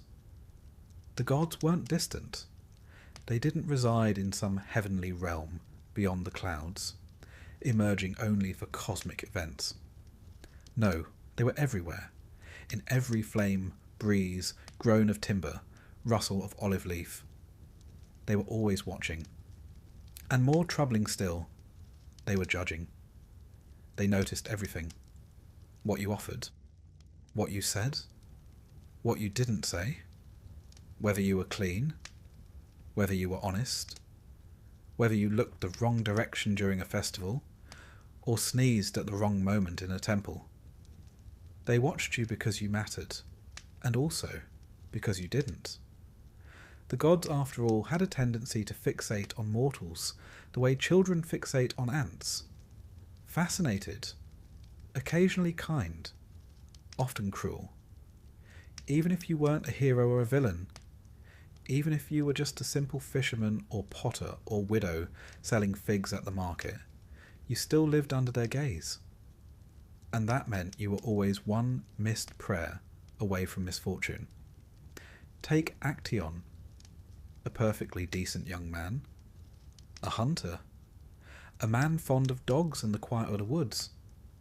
One day, while wandering in the forest, he happened to stumble upon a glade.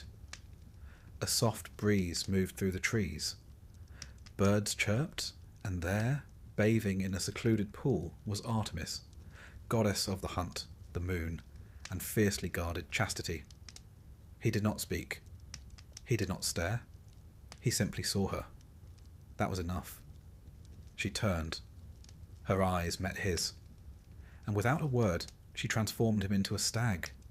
His own dogs, loyal, sharp-toothed, and now very confused, tore him to pieces. The message was clear. Innocence was not a defence. The gods were watching, and they did not take kindly to being seen. Then there's the story of Baucis and Philemon, a rare happy tale, but one with a sharp edge. Zeus and Hermes, disguised as poor travellers, wandered from door to door in a village, seeking shelter. House after house turned them away. Some mocked them, some slammed the door.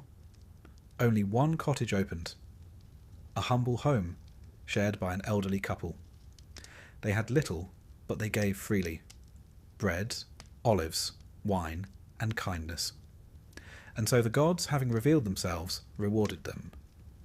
They turned the rude neighbours' homes to ash, flooded the village.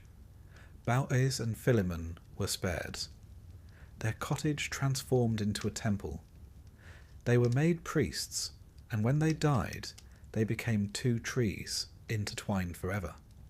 It's a sweet story, but behind the blessing is a darker truth.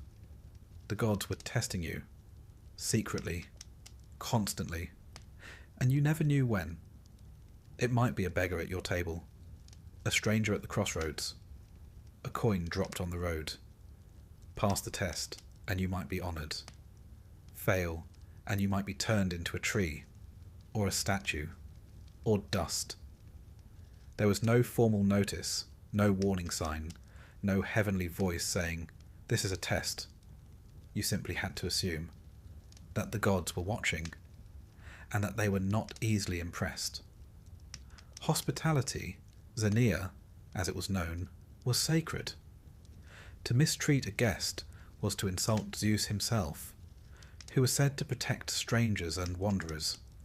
But the same went for offerings, for sacrifices, for public festivals. Everything had to be done properly. The right words, the right steps, the right incense. And if it wasn't, well, perhaps the crops would fail. Perhaps your ship would sink. Perhaps your firstborn would cough once, then never again. There was no divine memo, no official notification that you'd offended a god. You had to piece it together. Was it Hera? Was it Apollo? Was it because you poured the wine with your left hand? There's a kind of divine paranoia embedded in ancient Greek life. Not neurotic fear, exactly, but a constant awareness that every action had meaning, and every oversight might carry consequences. And with so many gods, Olympians, Titans, river gods, tree spirits, household deities, nymphs of spring and stream, the chances of accidentally offending one were, frankly, rather high. Even saying a god's name in the wrong context could cause trouble. The poet Hesiod warned of speaking ill of the god after dark. Night was sacred. Silence was better, safer. And yet, silence too could be dangerous. Because what if the gods expected thanks, or tribute, or song? And so, mortals lived in a kind of delicate balancing act, speaking just enough, offering just enough, fearing just enough. Too much reverence, and you might seem insincere. Too little, and you'd seem ungrateful. It was a kind of cosmic etiquette. And the gods, like all finicky dinner guests, paid very close attention to manners. Then there were the temples. Grand, beautiful spaces of marble and gold and flickering flame. But also homes, the gods' homes. And like any guest, you had to behave. You had to wash, to dress properly, to bring gifts, and above all, to mean it. Because the gods weren't just watching your actions, they were watching your heart. Piety was not a checklist, it was a posture of being, and mortals were expected to hold that posture forever. Even the festivals, which could be joyful, were serious business. The Dionysia, for example, with its theatre and wine and revelry, wasn't just a party, it was a religious act. If you laughed too much at the wrong play, or didn't laugh at all, it could be seen as an insult. Your enjoyment, your laughter, your participation, all part of the offering. Even at weddings and funerals, the gods were present, watching, judging. Did the bride offer properly to Hera? Was Hermes honoured for guiding the dead? Were the laments sung loudly enough? Did the family remember to purify the house afterwards? Every detail mattered, because in Greek mythology, the gods did not need your affection, but they demanded your respect, and they were always ready to correct you. Sometimes the judgment came quietly. A sudden illness, a failed harvest, a fishless season. Other times it came dramatically. A storm at sea, a madness in the family, a voice in the night, and once in a while it came with lightning, because Zeus did love a good thunderbolt. Even historians of the time, like Herodotus, recorded events with divine judgment in mind. A king fell?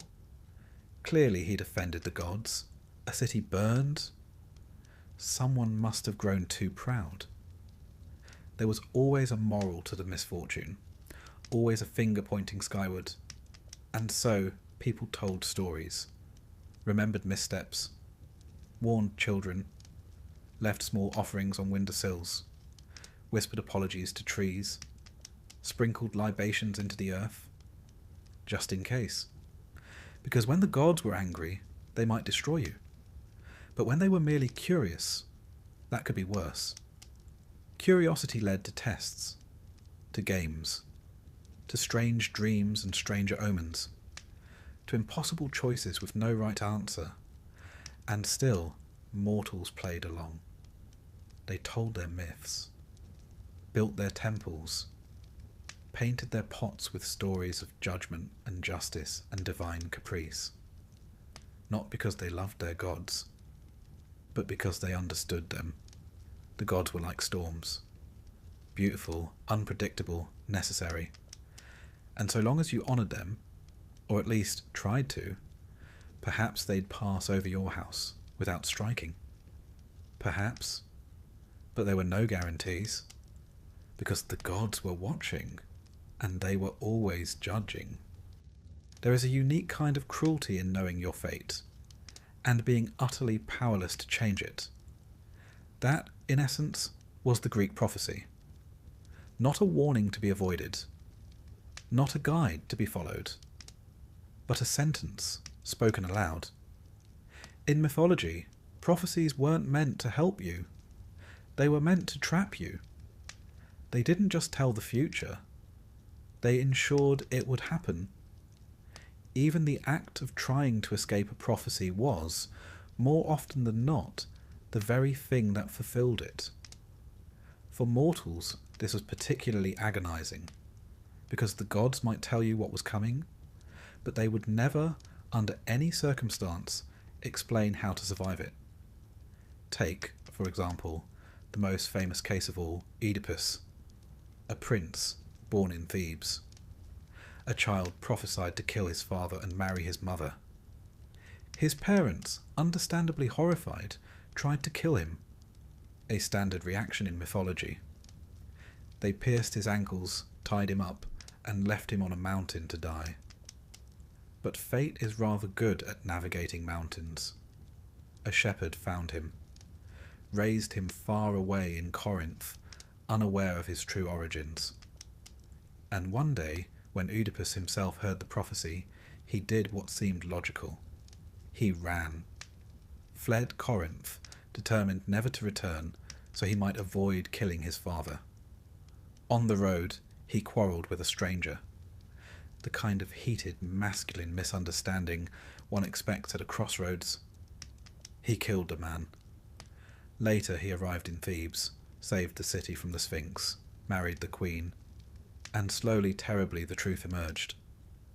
The man he'd killed, his real father, the queen, his mother. The prophecy had come true, not because he ignored it, but because he tried to stop it. That, you see, is how Greek prophecy works. It does not lie, but it never helps. It tells you what, never how, and certainly never why. Even heroes were not exempt. Take Perseus. The prophecy said he would kill his grandfather, Acrisius. So Acrisius, naturally, locked his daughter, Danae, in a bronze chamber to prevent her from ever having children. Zeus, always up for a challenge, entered the chamber anyway, as a shower of gold. Mythology is full of these sorts of unorthodox relationships. Perseus was born, sent away, grew up, became a hero. Years later, at some friendly games, he threw a discus.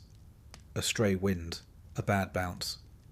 The discus flew into the crowd and struck his grandfather dead. Prophecy fulfilled.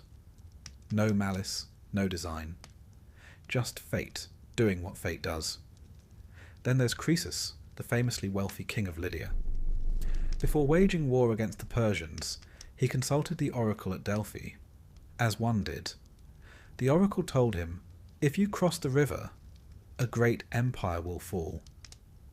Croesus, confident, charged into battle, and he lost. The empire that fell was his own. The message was accurate, just not in the way he'd hoped. The Greeks understood this paradox. They didn't see fate as a riddle to be solved, but as a thread to be followed, whether you liked it or not. The Moirai, the Fates, were 3 ancient goddesses who governed every mortal's life. Clotho spun the thread. Lachesis measured it. Atropos cut it. Even the gods respected them.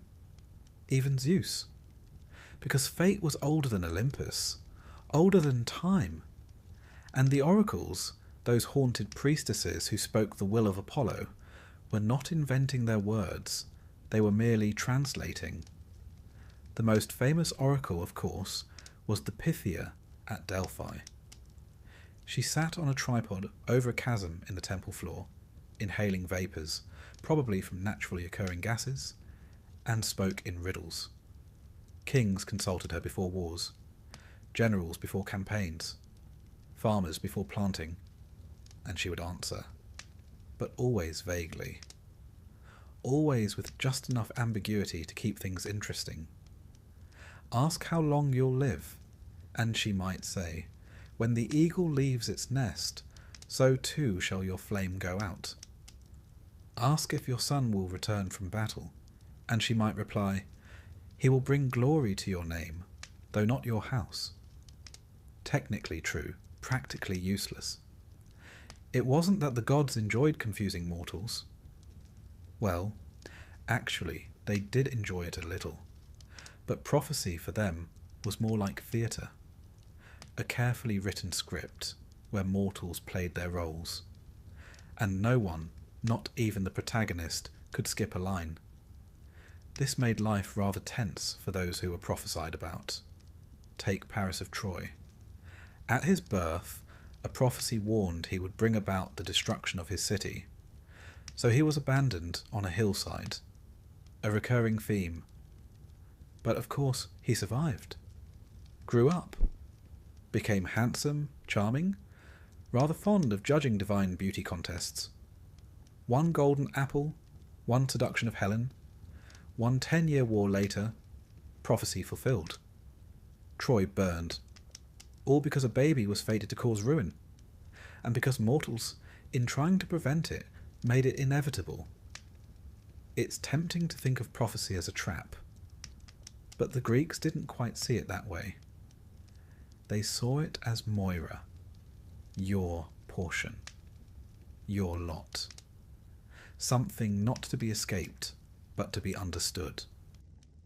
In fact, the truly tragic characters weren't the ones who tried to defy fate. They were the ones who never learned what it was. Take Agamemnon. He returned home from Troy, victorious, proud, utterly unaware that his wife Clytemnestra planned to murder him in his bath. There was no prophecy warning him, no divine whisper, just the slow march of consequences. For a war he started, a daughter he sacrificed, a kingdom he neglected. In a way, the silence was worse than the omen. At least when the gods speak, you know what's coming. But prophecy wasn't just a tool of tragedy. Sometimes it was a mechanism for power. Kings claimed divine approval through oracles. Founders of colonies sought signs.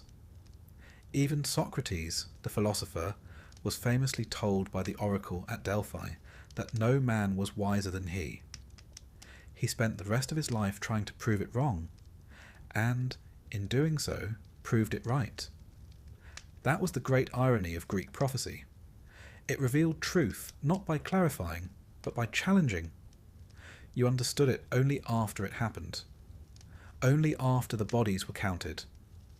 The temples burned, the throne vacant. Only then did someone somewhere say, "Ah, so that's what it meant." And so mortals learned to live with uncertainty. They consulted oracles, yes, but they also built contingency plans. They made sacrifices, read omens in bird flight, burned bones and studied the cracks. A priestess might interpret the bleating of a goat. A general might base a military decision on the way a chicken pecked at grain. If that sounds ridiculous, remember, they weren't looking for certainty.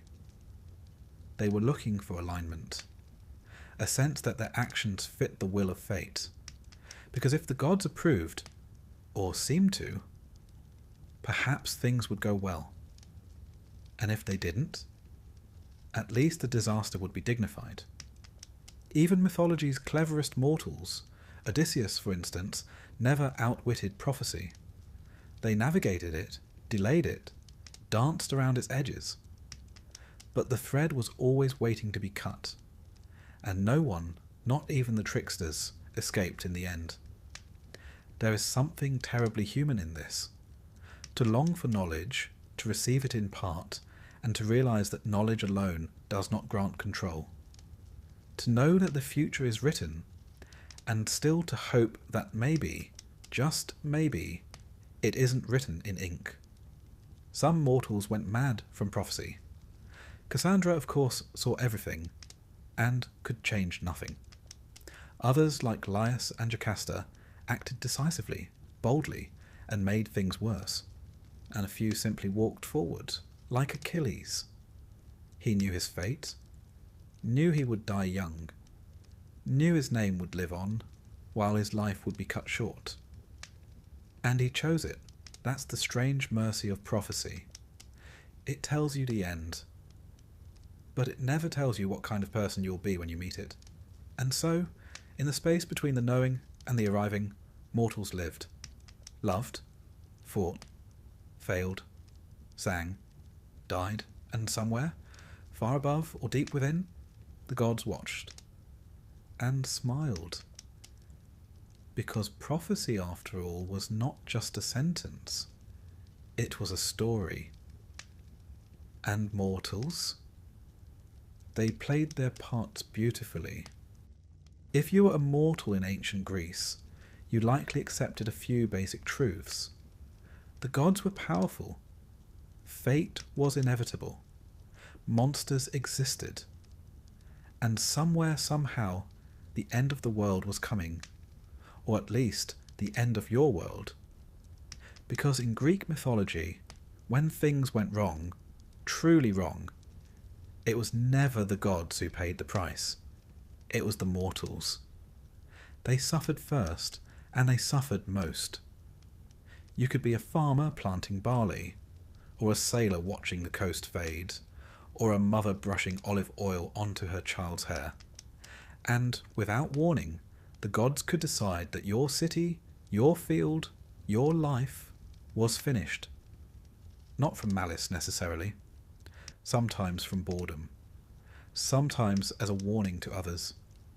Sometimes as the side effect of a squabble between two immortals about who forgot the libation last festival. The reasons didn't matter much. The consequences always did. Let's begin then with the flood. Not Noah's, but Deucalion's, the Greek version. You see, once upon a time, humans had become, in Zeus's eyes, a bit unruly, loud, ungrateful. Too many festivals gone unobserved. Too many sacrifices skimped. The gods had given them fire, taught them farming, let them name the stars. And how did they repay it? By being irritating. So Zeus, rather characteristically, decided to wipe them out. He unleashed a great flood, a deluge that covered the earth. Temples sank, herds drowned, cities vanished beneath the waves. Only 2 mortals survived, Deucalion and his wife, Pyrrha. Not because they were particularly strong or cunning or rich, but because they were pious. Zeus gave them a warning. They built a chest, not a grand ship, just a watertight box. They floated as the world drowned, and when the waters receded, they stepped onto a barren, empty world, alone, alive, exhausted. To repopulate the earth, they were told to throw the bones of their mother behind them, a riddle naturally. They realized this meant the stones of Gaia, the earth. As they threw the stones, they transformed into people, the new human race, stone-born, hardy, no longer made of gold or silver or bronze, as earlier mythic races had been, but of rock, tough, durable, slightly miserable. The flood myth wasn't unique to Greece, but its moral was telling. When the world ends, the gods start over. But the mortals, they have to rebuild, from nothing, with no help. Then there's the tale of Pandora. Ah, Pandora, the first woman, crafted by Hephaestus, blessed by the gods with beauty, grace, and curiosity, and gifted a jar, or, as it's more famously mistranslated, a box. She was told not to open it. Naturally she did, and from it poured every sorrow known to humankind: disease, famine, war, grief, madness, aging. All the things the golden race had never known. Hope fluttered out last. Whether as comfort or cruel joke depends on how you read it. But the point is clear. The gods gave mortals the tools of suffering, sometimes directly, sometimes wrapped in something lovely. Pandora wasn't evil. She wasn't even malicious. She was simply human, and the punishment, as always, fell on everyone else. Even Prometheus, who loved mortals and gave them fire, was punished, chained to a rock, liver devoured daily by an eagle. Not because he had destroyed anything, but because he had helped. Helping mortals, it seemed, was a serious offence, and yet mortals kept living, kept working, worshipping, hoping. Perhaps because hope had slipped out of the jar too. But the gods didn't need an apocalypse to end a world. Sometimes they simply turned away. Demeter, for instance. When her daughter Persephone was taken by Hades into the underworld, Demeter, goddess of the harvest, wandered the earth in mourning. Crops failed. Famine spread. The green world turned brown. Mortals starved, not because they sinned, but because a mother grieved. Eventually, a compromise was struck. Persephone would spend part of the year above, part below. And so came the seasons. Spring and summer, when the daughter returns. Autumn and winter, when she descends. It's a beautiful myth, but one built on the bones of the hungry.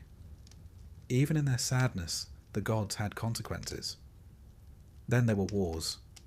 The Trojan War wasn't just a clash of men and swords. It was divine theatre.